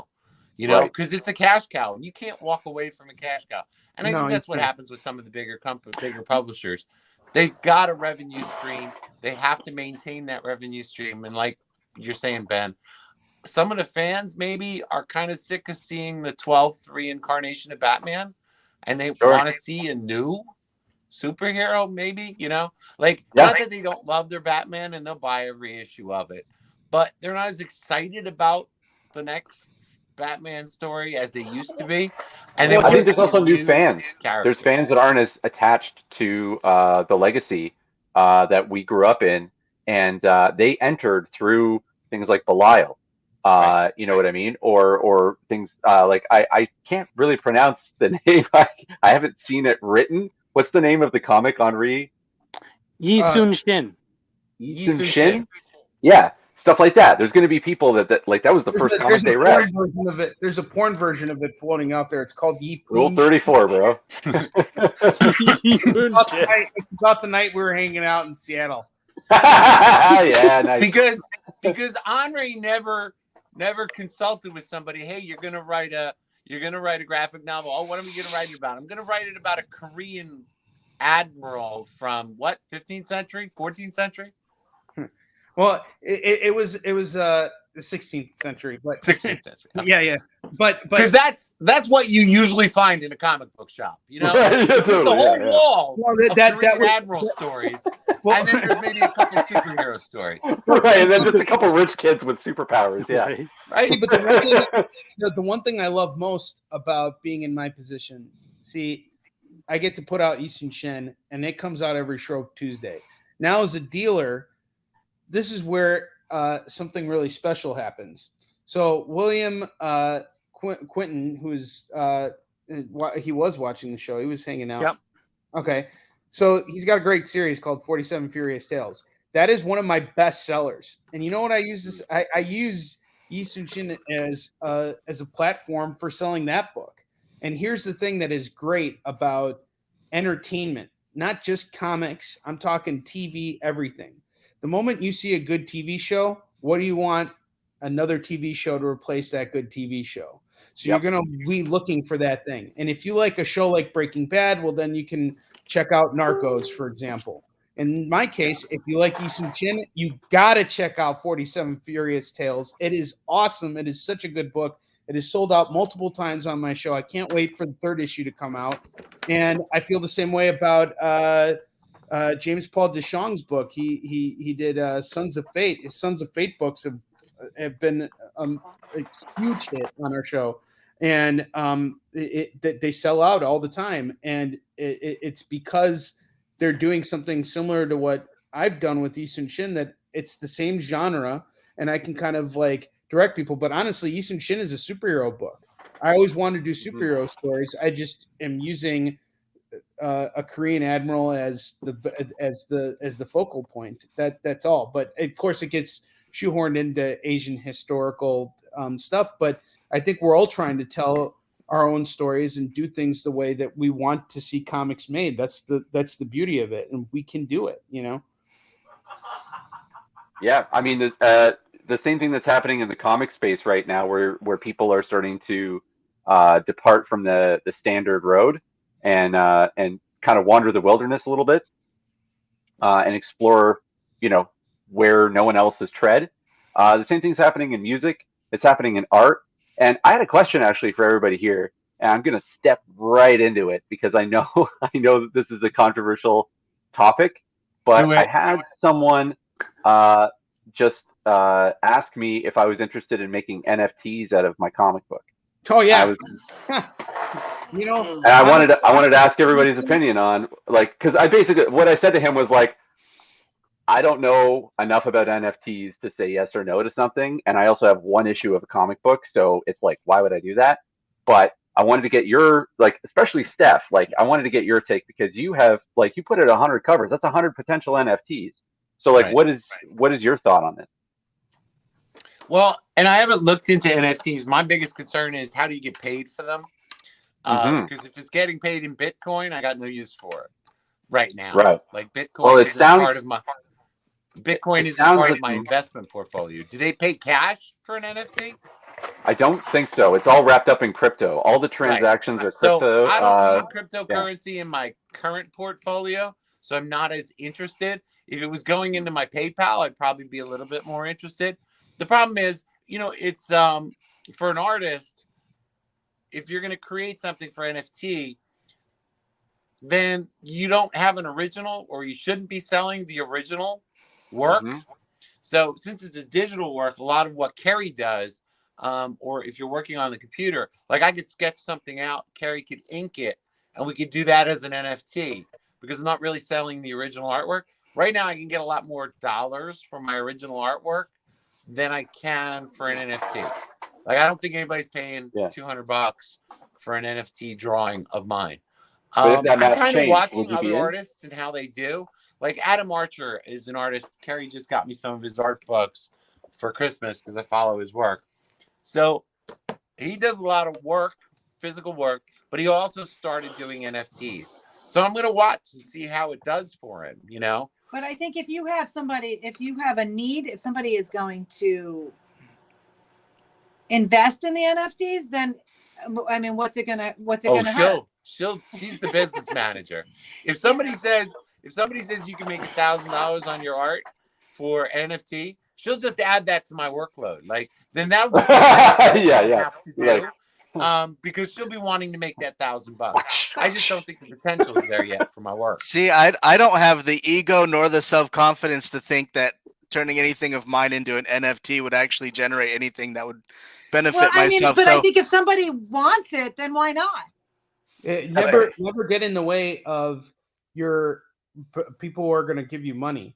And I'm not against it. I'm actually right where you guys are, Steph and Kerry. Like, I've had companies reach out to me for NFT stuff, and as soon as I ask them what the financial model is, they just ghost me and they don't come back with anything. So I think there's aspects of it that might have like scam value to it, but if they figure it out, why not? If it was another potential revenue stream, why would you walk away from it? It's exactly right. But the problem is, from what I understand, the NFT that you produce is basically a digital code.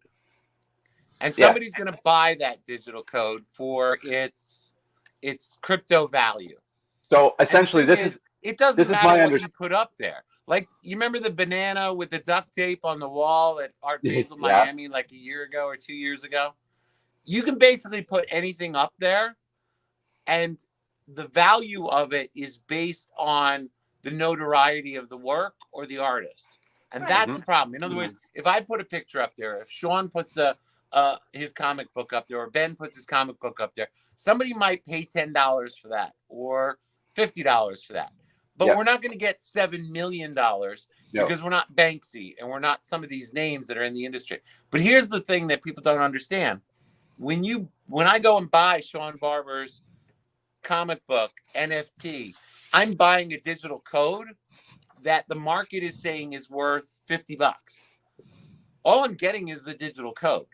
I'm not getting a comic book. I'm not getting the original art.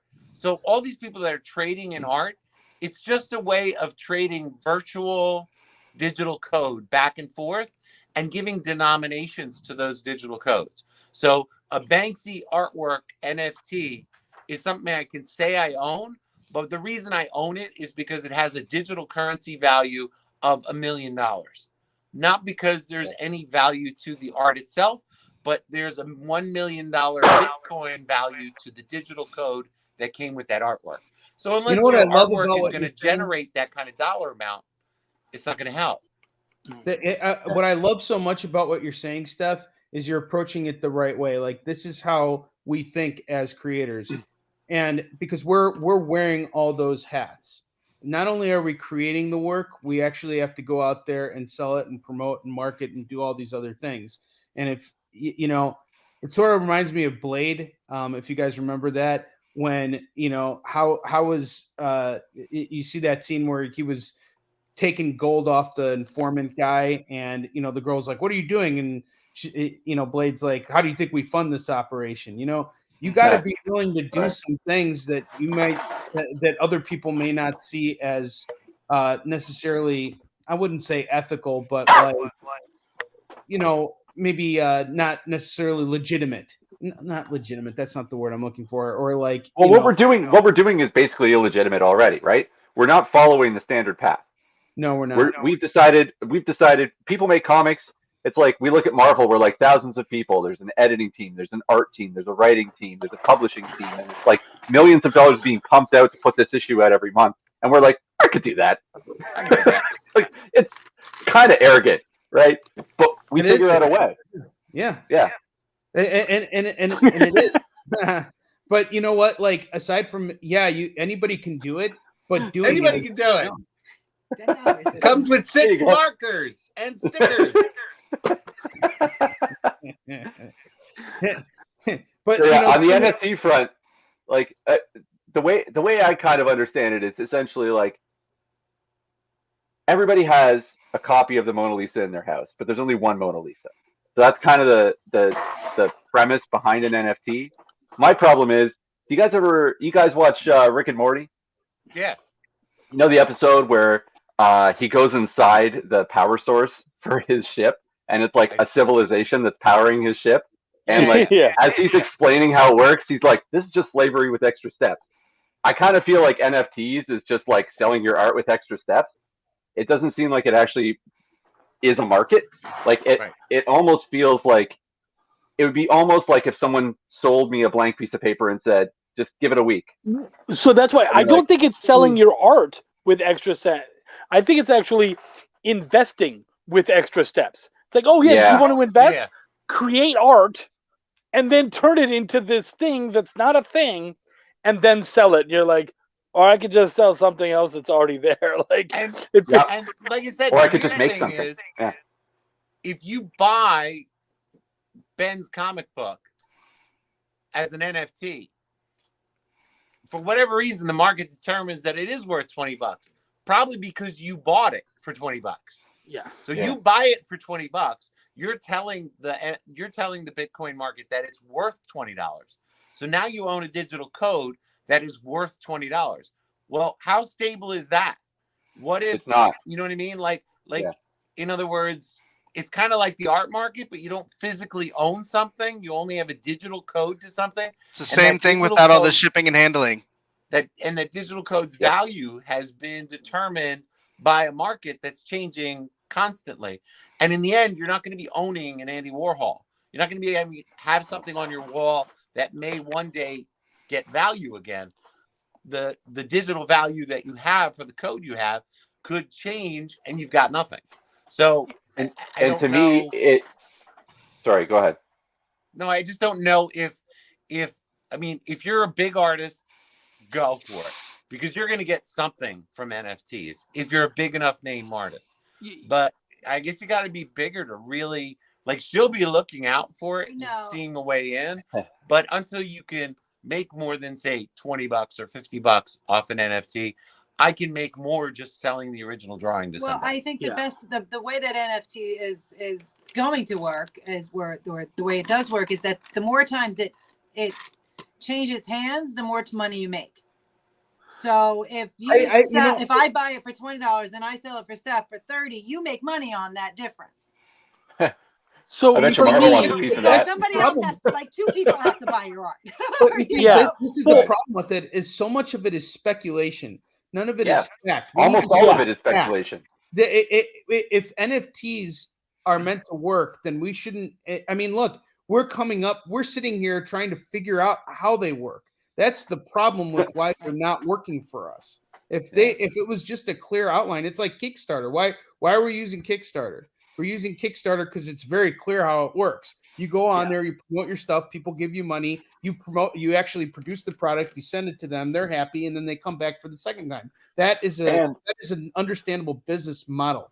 And if there were any fuckery in Kickstarter, we would all have told each other, and we would not be. Well, I think that's the case with everything. But look, if NFTs work, and I'm not saying they don't, I don't know. I don't think any of us truly know if it works, because I don't even think the people who are pushing it yet know how it works. Could that change? Or could someone put a small, tiny creative spin on it that could change the game forever? Absolutely. I would definitely not say it. But in Steph's case, and I would say even in my case, Why would we do that? We'd make more money selling the actual product.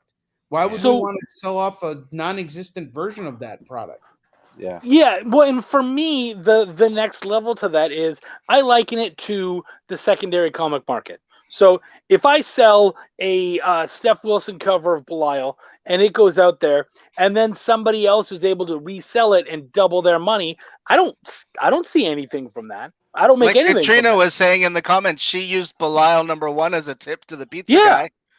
So that holds a different value. Yeah, that makes nothing. Like, that does nothing for me. However, there's a chance that person might read it, like it, and hit the Kickstarter or come to instinct.com and or listen to the podcast.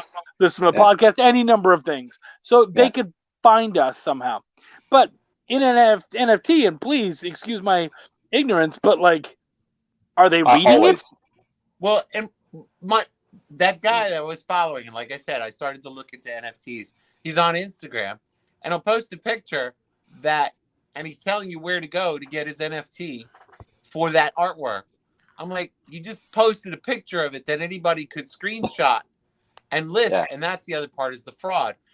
I could screenshot that picture that he just listed as an NFT and list it as my own NFT. Yep. Like, there is no restriction. And furthermore, if you do that, so let's say, for example, that piece of artwork and then list it. So that actually came up. So like I read something recently. So there was someone on DeviantArt who was basically like, I'm no longer making art, because people kept taking the art from his DeviantArt profile, turning it into NFTs. And this is the thing that actually I was like, oh, this isn't going to work. Like, it's going to fall flat on its face if they don't solve this problem. So like with YouTube, for example. So when I post, say, an interview with a band, or when this podcast gets put up on YouTube, if there's any music in the background that's copyrighted, it gets struck. It's done. Right. The video is finished. There's no legal proceedings. There's no, like, they don't have to prove their case. It's like, shut her down. If that DeviantArt kid goes to the NFT market, whatever it happens to be, and says, that's my art, and they're selling it, they're like, prove it. Yeah. Well, they don't shut it down. And here's the thing with NFTs. The way it works is, if this is my original creation, the whole way NFTs work is, if this is my original creation and I assign it a digital code and you buy it, there is no other page like this in existence, like a piece of art. And that's why it started. In other words, there's only one of this picture available. It's an original art. Except now I've assigned it a digital code and allowed you to buy that one piece of art as a digital code. The issue is, it can't be something that's mass produced, or it has no NFT value. Because if I can print 100 of these, like a print, and sell them, then I can't assign it a unique digital code.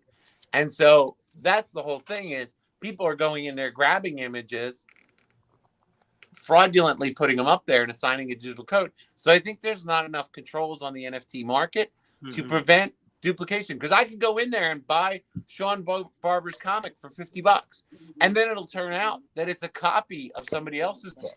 There you go. Put that up as an NFT. Yeah, there you go. That's my gift. So I think until the market has some sort of controls, if I could sell stuff on there and make money doing it, she'll figure out how to do it, and we'll be doing it next week. So Kevin Gillette, he's a dude that I've dealt with a fair amount. He does a lot of marketing for comic Kickstarters and whatnot. He's actually his NSC Roadshow. I'm a part of, and so we show off. We're a group of podcasts that show off a lot of clients that he's worked with, and just we just all kind of share fan bases and whatnot. So, it's really cool. But he has this idea. He says, I have an NFT option game changer for creators coming real soon. Our company is called Pivot. The market I am uploading to is already set up. We have detailed instructions of the process. PM me if interested. So, okay, well, I'll keep going. But yeah, it's high. What, further up? Okay, I don't know what you're talking about then. I'll find it. The new comment by him is, NFTs is like a baseball bat from Babe Ruth. Yeah. Throwing in a wood chipper, they're making more money selling the chips than the bat itself. So, like, say if somebody wanted to take screenshots of a short video, they can take, they can sell this, they can sell this, they can sell this, they can sell this, and then so if this image here gains popularity, the next person in line wants to buy this, then that catches on, and then all of a sudden your whole 2 seconds thing is split up into 100 different frames, and they're making tons of money. So whoever came up with the idea initially, I think, is a genius as far as and I go back to the right banana with the marketing. duct tape on the wall. Yeah. The issue with NFTs is that the banana taped to the wall with duct tape is worth as much as the market decides it's worth. It's not something you can just put an NFT up and give it a price tag. Right. The market will tell you how much they're willing to pay for whatever ridiculousness you put up there. But the question is, how stable is that? Now that the banana's rotten, the duct tape is gone, so does that actual artwork have any value? No. The only value is the person who paid that can go around for the rest of their life telling everybody that I paid $7 million for a banana duct taped to the wall. And at some point, society's going to look at that person and go, what are you, an idiot? It had a temporary value as a cultural significant event in art, but it doesn't have a long-term staying power as an artistic piece. Yeah. And so people joke about it for years to come, but nobody has it on their wall. So this is a thought. I think NFT came from artists that work digital and wondered how to make money. Yeah, I mean, that's possible. But of course, you do have lots of digital outlets such as Comixology and stuff like that. So I guess where my head is at is like I feel like NFTs have a lot of potential in the animated space, because that's something that you can't really put on a piece of paper. So it would live purely in the digital realm, and so then it would have some value to it. And also, you can definitely say that's my animation, because it's like follow it frame by frame and make sure that it matches, and then you know if you got plagiarized. However, the thing for me is like, I'm going to put my philosophy hat on for a minute, but it's like, what are we buying when we get art? So like the thought that I've had is like, where is the value in, as you put it, Steph, lines on a page, right? We're not going to bed. And for me, it's like, it's the emotion that it evokes, right? You see something, it gives you a feeling. And I feel in a lot of ways that the market has kind of got ahead of itself in terms of what its value is. And all the market's supposed to do is supposed to say, this made me feel something. Does it make you feel something too? And then we all kind of agree, and then we buy the thing that we like. But now it's like, it feels like I'm being told a lot rather than being involved in the process. Yeah. Do you know what I mean? Because it always felt to me like art was like a conversation between the person who created it and the person who's perceiving it. And now it's like, every time I talk to someone who's into NFTs, they're like, no, but it's real. And I'm like, if it's real, you shouldn't have to remind me. Right. Well, they've got circles of people that share that interest. And for us, I think right now, we don't share the same circle of interest with people that are into NFTs too. So maybe the relevancy of our discussion about it doesn't hold the same weight as those people, because in that community, the ownership of those things carries the same weight as, say, us holding on to an, Action Comics #1. It's our tangibility and the ownership of that thing that we have, and it's the same thing. It's just a different way, and it has many more pieces to it, I think. So taking this discussion and broadening it and sort of bring it back kind of to the subject of what we're talking about, coming into 2022, how do you guys see kind of perceive the moves that you're going to want to make and the things that are coming up for you? How are you guys kind of looking at that, and what are things that you guys are wanting to adopt and work in and look into as you hope to broaden your business, your audience, your credit score, whatever, right? Right. So, Sean, what about, you've already started working through this year. You've started expanding into a bunch of other of your own books. So what does that look like for next year?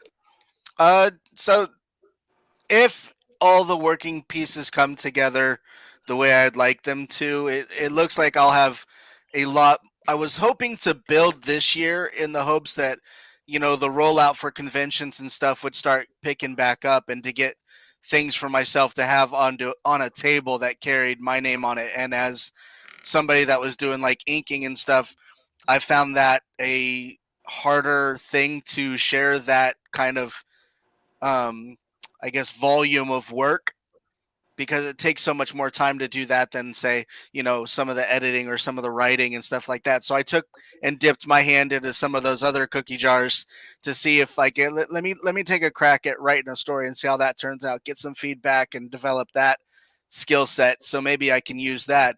And then let me take a crack at looking at some other people's work that maybe haven't thought about expanding into a comic book realm, and see if I can jump into that arena and kind of work on like the scouting and transforming into comic books. So I was able to reach out. I found a story by chance that I actually really enjoyed, was able to do research and got a hold of the original author, and they, after discussing with them, they actually got really excited and gave me full rights to use their property to convert into a comic book, along with any other merchandising or any money generated off of it. So it was just opportunity, and me trying to take a step back this past year to build for that rollout. So maybe I could have a better presentation when the world opens back up. So that was my intent, is just to build a volume of work, or get ready to build a better base of a volume of work, because my initial skill set didn't fit what I wanted to represent ultimately. Nice. Sam Quinton says, That's working awesome. on getting books. Yeah, that is awesome. Absolutely. Mm-hmm. Sam Quinton says, working on getting books translated into Japanese, Spanish, and French is on my horizon for 2022. Oh, cool. Along with more titles. So yeah, man. I'm curious, yeah. Sean. I was in a comic book shop in Paris, and I could not find a French language comic. It was all English.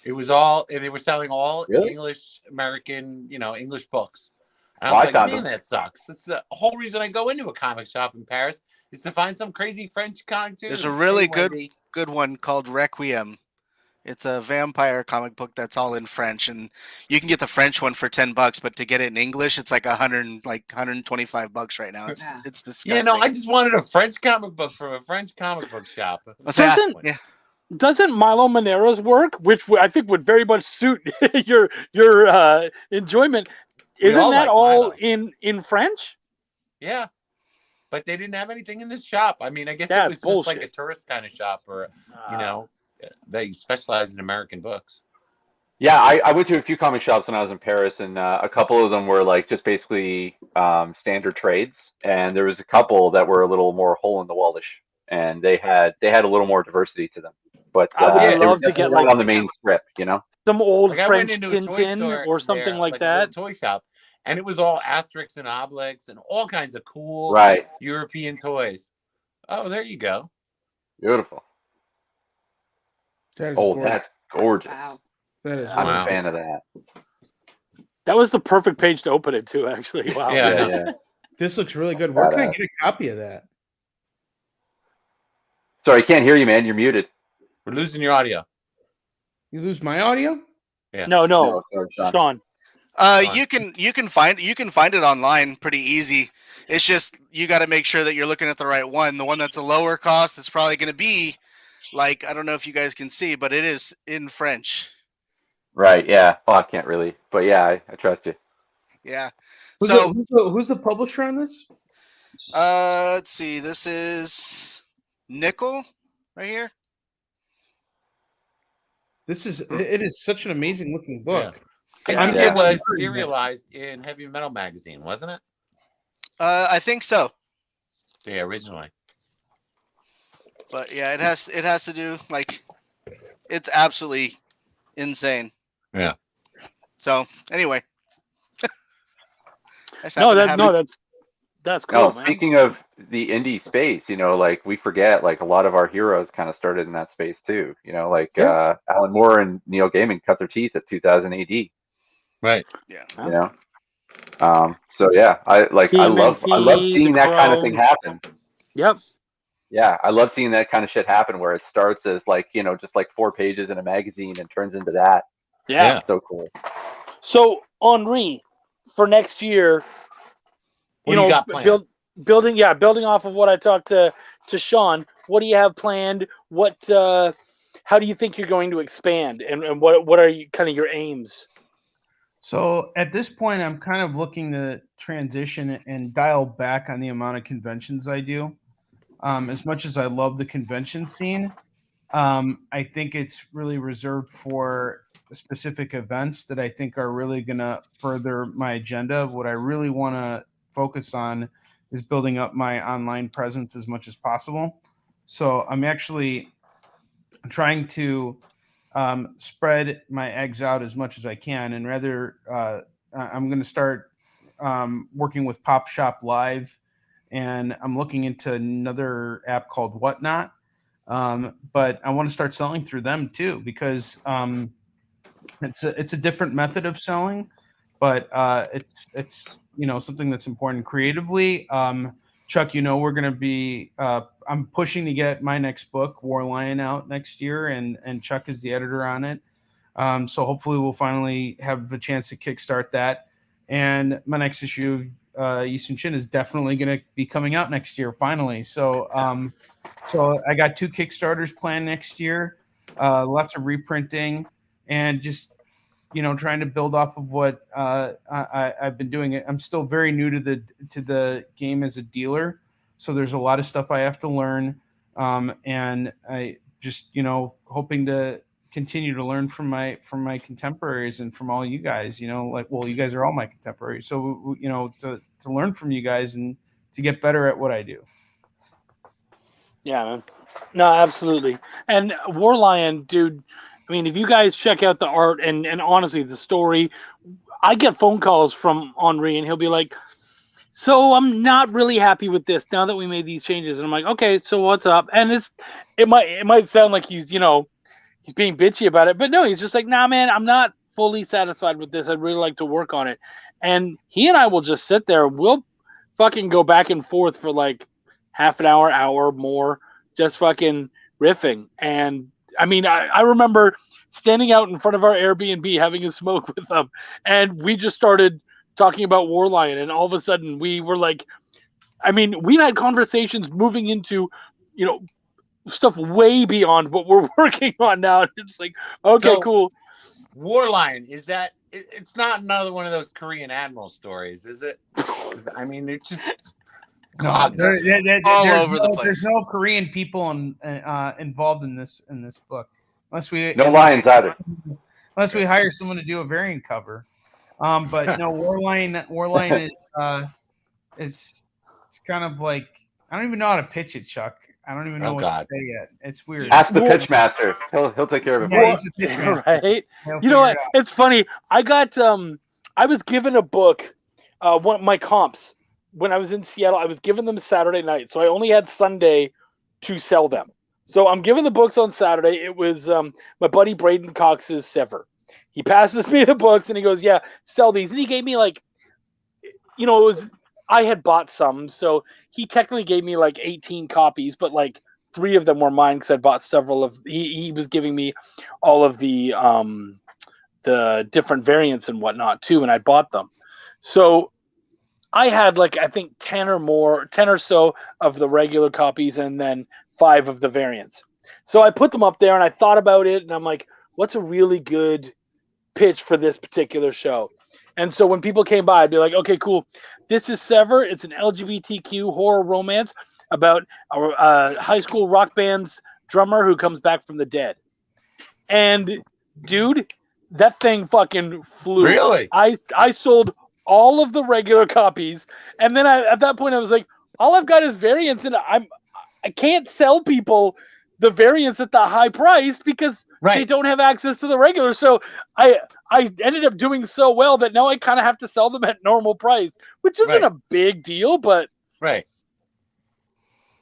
was pretty great. So yeah, I love a good pitch for War Lion. I would say War Lion is a quick one would be like Karate Kid meets fucking The Crow. Karate Kid? No. There's no Karate Kid in it.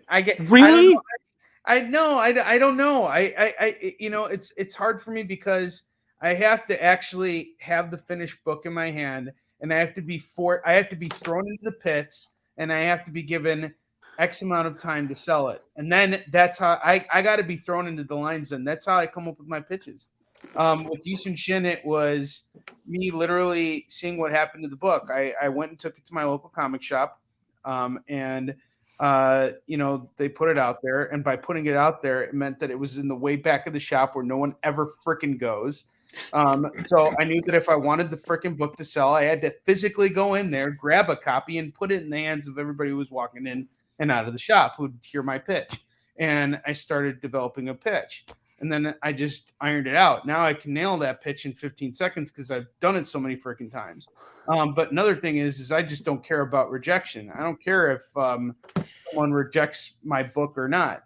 But with Marx, it was the same thing. Marx was a book I couldn't pitch at first. I didn't know what to say. This is the story of my grandfather's life, and I could have talked about it for hours, but you don't have that kind of time. No. You have to shorten it in like 15 seconds. So the reason why I'm having such a hard time pitching Warline is I think when Chuck says it's like Karate Kid, what he means is it's a martial arts story, which it is, but it's not just simply a martial arts story. It's a very personal story to me that I can't find a way to pitch yet, because if I do, it's like we're ruining the story. You know what I mean? So we're gonna go with Chuck's Karate Kid thing for now. Yeah, let's run with Chuck's Karate Kid. So that's why, and I think would there be another martial arts parallel that would work better, like Ip Man or Bruce Lee or something like that? Well, I picked Karate Kid because there's a certain growth in a younger individual that we get to see, and that's why I wanted. So I felt like Karate Kid meets The Crow. There's kind of that feeling, or Karate Kid meets and that's just a very quick kind of. I just you know why I jumped on it, because I think Ralph Macchio or Macchio, whatever, his martial arts skills are laughable. Like, we cannot deny that. He looks so stiff. And so I just didn't want people to think like that was the route we were going with that. In fact, something cool that we ended up doing, and I would love to be able to focus on this. We were so serious about the martial arts that you get to see this one character. Do you mind if I give this part a little bit? Go ahead. We did it. Yeah, you get to see her learning the martial arts. And so what we did was we had her going through her katras. And you can see it on the page, her kind of moving from side to side, and you could see the movements that would become, and you could see them go from sloppy to strong to professional. Well, if you don't want to go Karate Kid, why don't you just go Cobra Kai meets The Crow? Yeah, Cobra Kai. Yeah, you could totally do that. Absolutely. Yeah, and here's the thing. Maybe Kung Fu Panda. I see that as a huge fan of Karate Kid and Cobra Kai. I love them both, but. For me, it's more, I guess it's a growth thing. And that's the thing. This story was so dark for me. It still is really dark for me. And it was really Chuck who kind of keeps pulling it into the light. So I feel like it's exactly what that bastard did for Belial. Yeah. It's really funny. And I think that's something we all have in common. It's like Chuck is very good at bringing it into the spotlight and shining the best parts of the story. If I was to read you just what the book Belial was about, you wouldn't think it was a funny book. Not at all. All the working parts to that story that you describe to anybody, it takes you down the dark road. So I ended up, even in the comic book store when I was working through stuff, I hadn't done as many conventions and stuff like Chuck, so I had to work through it myself until I ended up on Hellboy meets Mr. Pickles, just to be able to get the dark and the funny in the pitch. So it was a hard thing to work out. And working those familiarities into it, that is what keeps independent comics going, is when someone sees. Well, I think there's a big market for another Ralph Macchio story. I really do. Yeah, no, I do too. I love him. I just think that, if you want to say that guy does good martial arts on screen, that's not true. Yeah, right. He just doesn't. I think he's a splendid actor. He's got a charm to him. He's wonderful in Cobra Kai. He's wonderful in The Karate Kid. But you can't tell me that guy wouldn't get his ass beat if he went on the street. None of this screen shit would work in real life. And I want to see truth. In 2022. I want to see Ralph Macchio, Conor McGregor. I want to see it happen. Yeah, Joe Rogan make it happen. Yeah, like look at Conor McGregor. I mean, like you're more likely to see Ralph Macchio and like Jake Paul or something like that. Oh, that would be so. I would love that. Jake Paul. Well, Jake Paul's brother is like an actual like boxer, MMA fighter, and that he's a tough dude. You know, dude, Andre, when this Warline book comes out, you know I'm going to be sharing it on social media. Hey, do you like the Karate Kid? Then you're going to love it. Yes, I actually think that's going to be. You know I'm not going to let this go. Sorry, dude. Little Mr. Miyagi promos. I'm just picturing like 100 Mr. Miyagi memes to go with it. I just want to say. Okay, guys, I'm gonna head out, but it was so nice. Thank you so much. I'm actually gonna head out too. Guys. I'm really sorry. I gotta get up with the kids. No, I was gonna start to wind it down anyways. This was the last question, so you're awesome. Good, man. This is my chance to dip too. Sean, Ben, let's stay connected. Steph, yes. On the internet, you're awesome. We should talk soon. I want to chat with you. Guys, thank you so much for joining us. You guys are awesome. Take care, buddy. Later, guys. Nice have a good night, guys. Have fun. Thanks for having me on, Chuck, and actually getting to sending me that. You lying son of a bitch. No, I asked you, and I did end up saying it. I asked you if you were doing anything, and then you didn't say anything. That was my segue into doing it. So I will tell you, though, dude, for when you do shows, when I pitch Belial, my exact pitch is Belial is a Hell action comedy about the original creator of Hell trying to take his domain back from Lucifer and the Four Horsemen of the Apocalypse. That's how I pitch it, and usually it does pretty good. Nice. Right on, dude. Now, I mean, totally do whatever you want, do your own or whatever, but just so you're not working from ground zero, that's what I do. You know, one of the things I like about Belial, and even saw that in reading the first issue, because what you just said in the pitch, it simplifies the story, but it tells me what I'm going to be enjoying for how many issues. Like, I'm sorry, but a lot of the creators, quite a few of them, when they put out a comic, you can read that first issue of the comic, and you're not sure where it's going to go. And sometimes you're not sure where it's going after 3 issues. Like, I know when you pitch Belial that I'm going to see a story arc about a guy trying to take back what was his. You know, there's a basic plot. There's movies made and books written on that very same backbone of a plot. Yeah. Yours is different and has a different way of going about it and a different. But at least I know. You know what I mean? It's like It's like there's nothing wrong with a comic being a redemption story or being a this or being a that, because that's a storyline that people like and enjoy. You know, I love redemption stories. Absolutely love them. And so if you tell me it's a redemption story, I want to read it, you know? Yeah. So it's the same thing when you were pitching Belial on that show. And that was the first time I got a comic book because somebody was pitching it. Because I don't buy comic books. I told you that. I got that copy of Belial from you because I liked the pitch for where that story was going. And it hasn't disappointed. No, I mean, I think we've had a blast with it. And one thing, actually, Sean and I were just talking about, I think earlier today or yesterday, we were saying what we've noticed about our own book is that it doesn't. Now, you said it really well, Sean, but basically, like, we're not trying to cliffhanger you every single episode and go, like, we basically every issue, you know what it's about. Like that first one, it's about this first horseman. Then the second one, we're doing this one, and we're moving along the journey. And there's that's a statement of what's happening. There's a climax, a resolve, and an introduction to the next one. Yeah. It's very it's formulaic without necessarily feeling overly formulaic, I like to think. Yeah. Well, especially like you got all the dick jokes and the fucked up bullshit that happens. And trust me, I believe, Sean, you've read it now. I believe we're ramping up the bullshit. we took shitting on somebody's head and we went, all right, let's take it to the next level. What happens after that? I mean, it's no Karate Kid story. Let's be honest. It's no Karate. It's no Karate Kid. No. Mr. Miyagi will get the entire time. Yeah, if Mr. Miyagi was in this, he'd get dick punched twice. That's yeah. I believe actually we ended up having. There would definitely be a punches. wax on, wax off joke in there. Yeah. Somewhere though. Oh yeah. Off joke. There would totally be a wax off joke. A lot of wax off jokes. There would be. There'd be all right, guys, that's my cue. I gotta check out because I gotta get up, like I said, 4 a.m. So I'll talk to you guys later. So take care, homie. Later. All right, man. Peace out. Peace, man. Okay, cool. Well, so we've got some other people.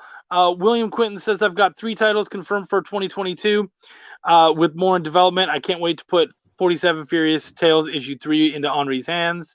Absolutely. We've got Paul Gomez who says my big goal for 2022 is become a guest on Chuck Talk. You can do better than my show, but thank you for that. Good luck on that. Right? I'm actually booked for the next 6 weeks. I get a panel spot, Paul. Keep trying. You might get a panel spot. Might. Kevin Gillette found some Dutch comics. That's fucking cool. Oh, that would be cool. A pitch is a billboard on the interstate. I agree. Yeah. So Ong Vu is there. So good to see you. Thank you, Kevin. I appreciate you showing up, man. That's awesome. Bile is a book entirely supported by the amazing presences for Link. So if I got a question for you, Chuck. Yeah. Every time Ben's on the show, does he always train wreck the show that way? Because we've got about an hour of NFT discussion in the middle of the show. Right? It's like a solid hour. I was like, holy crap. It was anybody like an hour. In would think we were like serious NFT discussion panel. And I was trying hard to steer it away, and you guys were excited, and I'm like, go ahead. Like, you can see a lot of like, wreck away. Let's have fun. It's the last time. I did the Lord of the Rings interruption on your show, but that lasted like 20 minutes. Not even. Right. You know? And I didn't contribute to that at all. No. I had nothing to do with that. That was all you. No, you had the Frodo. Superman? You had the Frodo crapping comments. I remember that. I think that was. I think that might have been me. Oh, yeah, he was. Been you. Okay. Frodo was shitting in the Mount Doom. Yes. Because he ate the ring. Yeah. That's true. I did edit that book. Please go check it out. You can grab it on Indiegogo right now.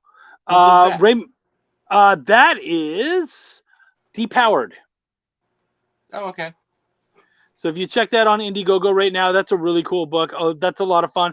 Basically about superheroes who mysteriously gained and then lost their superpowers, and now they're basically just living the con life as has-beens. When some pretty crazy shit happens to them. So it's kind of them dealing with being has-beens and also where they go on from here. Ray Merrick says, I hope everyone had a good 2021 and even better. Yes, fuck yes, buddy.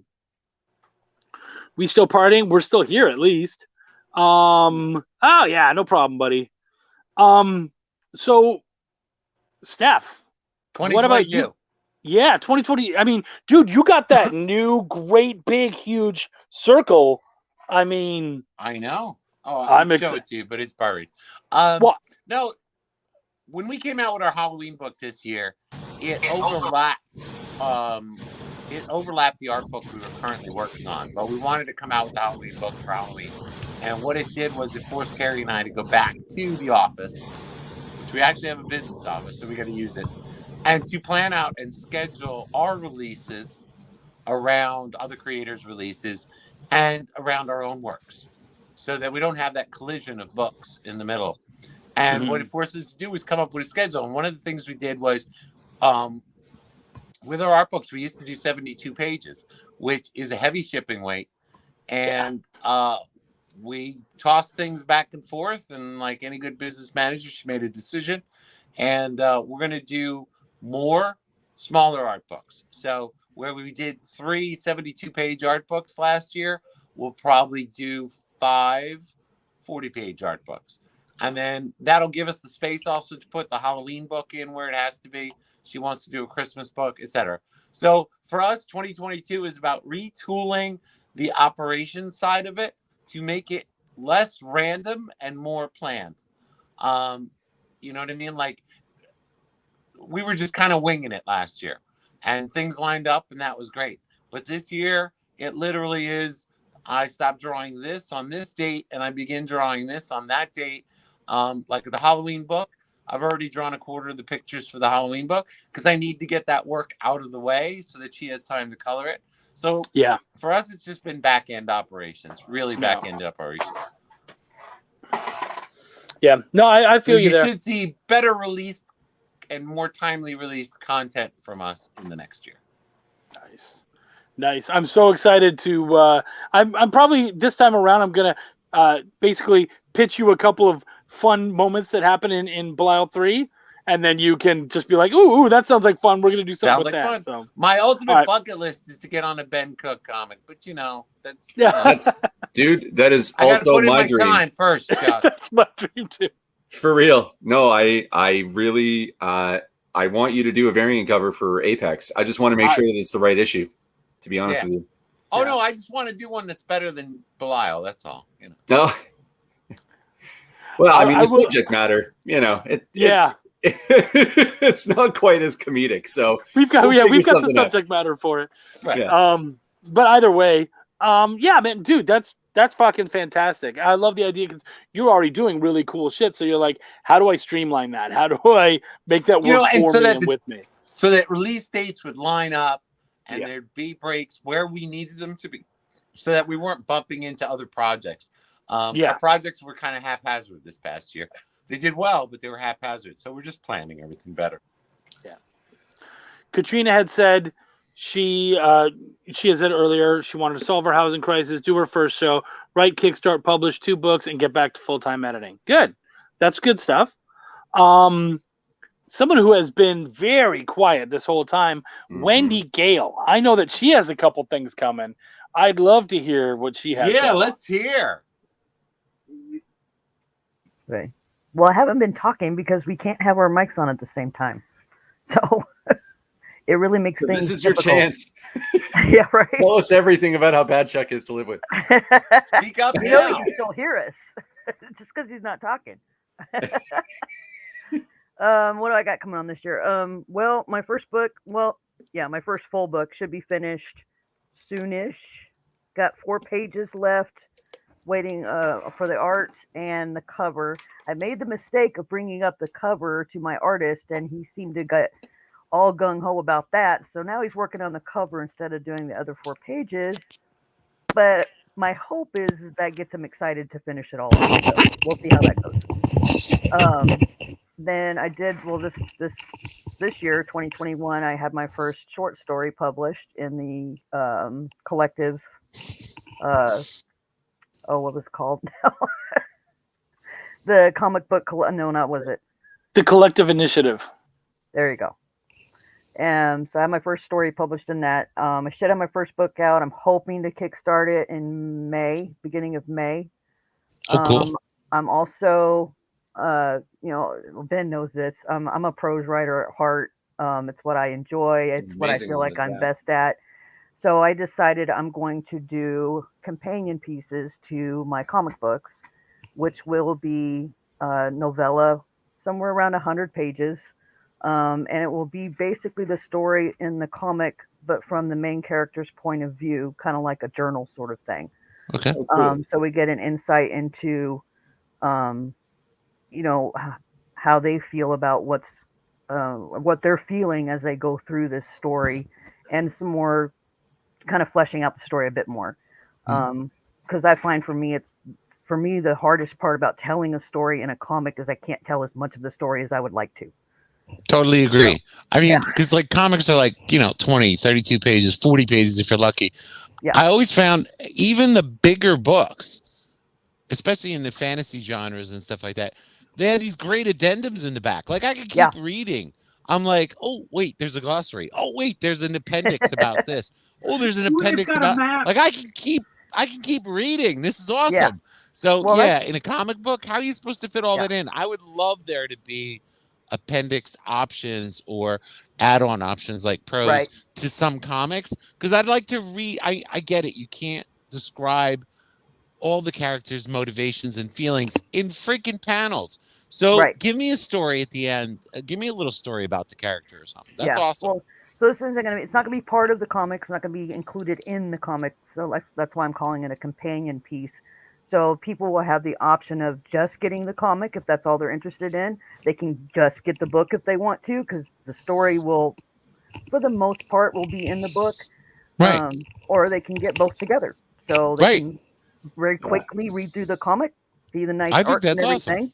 And then they can read the book and get a bit more of the story fleshed out for them.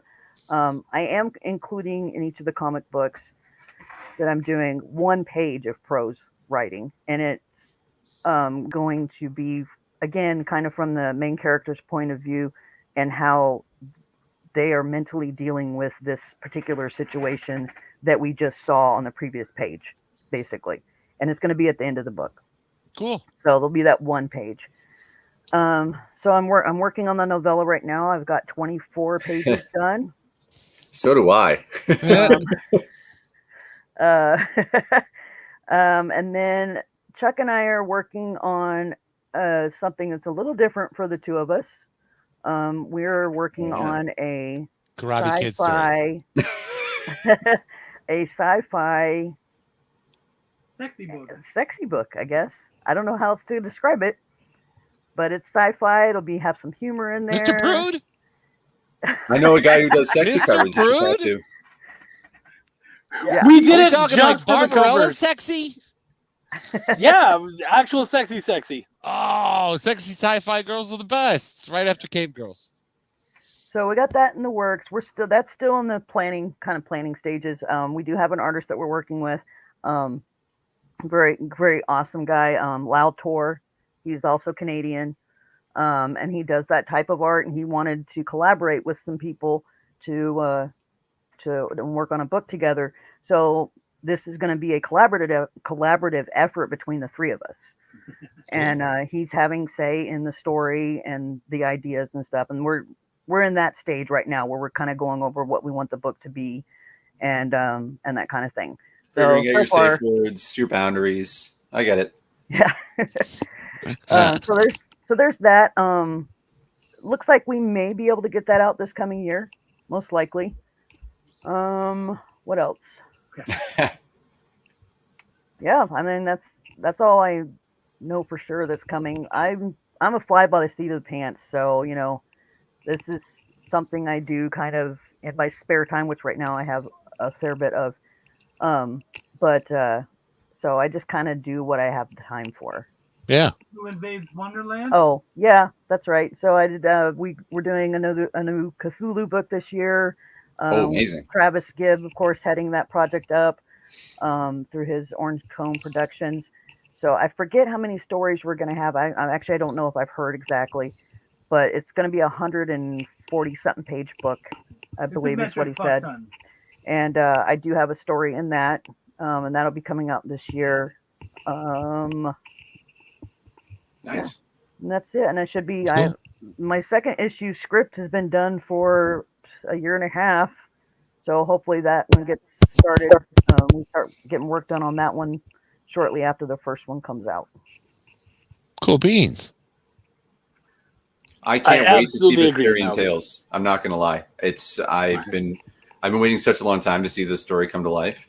Yeah. And I'm equally excited to read your story, Wendy, and I'm also just as excited to start telling these stories in general and just start getting this world out so that people can read about it because it's so good. We've been working on it since 2000. So yeah. Cool. Ben, what does 2022 look like for you moving forward? 2022 is kind of crazy for me, I think. There's a lot that's in the air. So Apex 2, the art is going right now. That's going to be kickstarted in 2022 for sure, barring any sort of complications that I don't imagine are going to happen. But now I probably screwed myself. Right. You had to say it. Yep. I also just finished my first novel, the manuscript at least. So I've done some humming and hawing and thinking about. I've shopped it out to agents and stuff, and I'm at a point now where I'll just independently publish it. I'm going to figure out how that works for a novel and see how it goes. It's not like I can't do it another way later, you know, but it's just to test the waters and see if I've got something here. So I'm going to do that. And that book is a little bit more, you got to chew it, so I'm going to have to figure out how I'm going to deliver that one. The music side is kind of up in the air right now because we've had rehearsal studios close in Toronto. Right. So bands don't have any place to play. We're going to have to figure out what happens from here. But Primal Note has some solutions. So we're working on those right now. And the show will go on. But I honestly feel like there's a lot of things that are like old sort of institutions that are starting to kind of crumble or lose power. And I'm seeing this as an opportunity. Yeah. So it doesn't look scary to me at all. Right. I'm sure Henri kind of, at the beginning of 2020, he was talking about how he felt like he was walking through mud with cement shoes on. Yeah. But he's in a good sprint now, Yeah. Yeah, his world was crumbling. So you adapt. But he got out of it. You pivot. You adapt. Yep. Exactly. Yeah. And I have another comic that I'm going to start working on soon, but Sexy Girl comic? It might be. I don't know. It's a comedy. Comedy's not my common space. So, but there will definitely be sexy girls in it. At least a few. Well, that's good. It's called Space Punk, and it's about a punk band that don't want to be successful in a society that needs punk rock. Okay. Yeah. That sounds fun. That's cool, dude. That's really cool, man. Oh, Chuck, I almost forgot. I made the mistake of pitching an idea to a creator. I was just pitching an idea because I thought it was a good idea. I had no idea it was going to run with it. So apparently I'm co-creating a comic now. And it's funny because I don't have any free time. And I'm sitting there drawing and all of a sudden it's message. I'm like, shit, this co-creating shit sucks. Because he wants opinions. He wants thoughts. He wants I'm like, crap. And he's right. He's right to ask me because I'm the one who stuck it in his brain. Yeah. But way to go. Yeah. I've been feeling guilty because I haven't given him any art concept sketches in 2 weeks. And I'm like, when the frig am I going to give him the art concept sketches the guy needs? But anyway, apparently I'm co-creating a comic. So, well, that same guy, oh yeah, what's the pitch? Are you allowed to tell us? No. Oh wow. This is. I told him this is going to come out. You're not going to know what it is.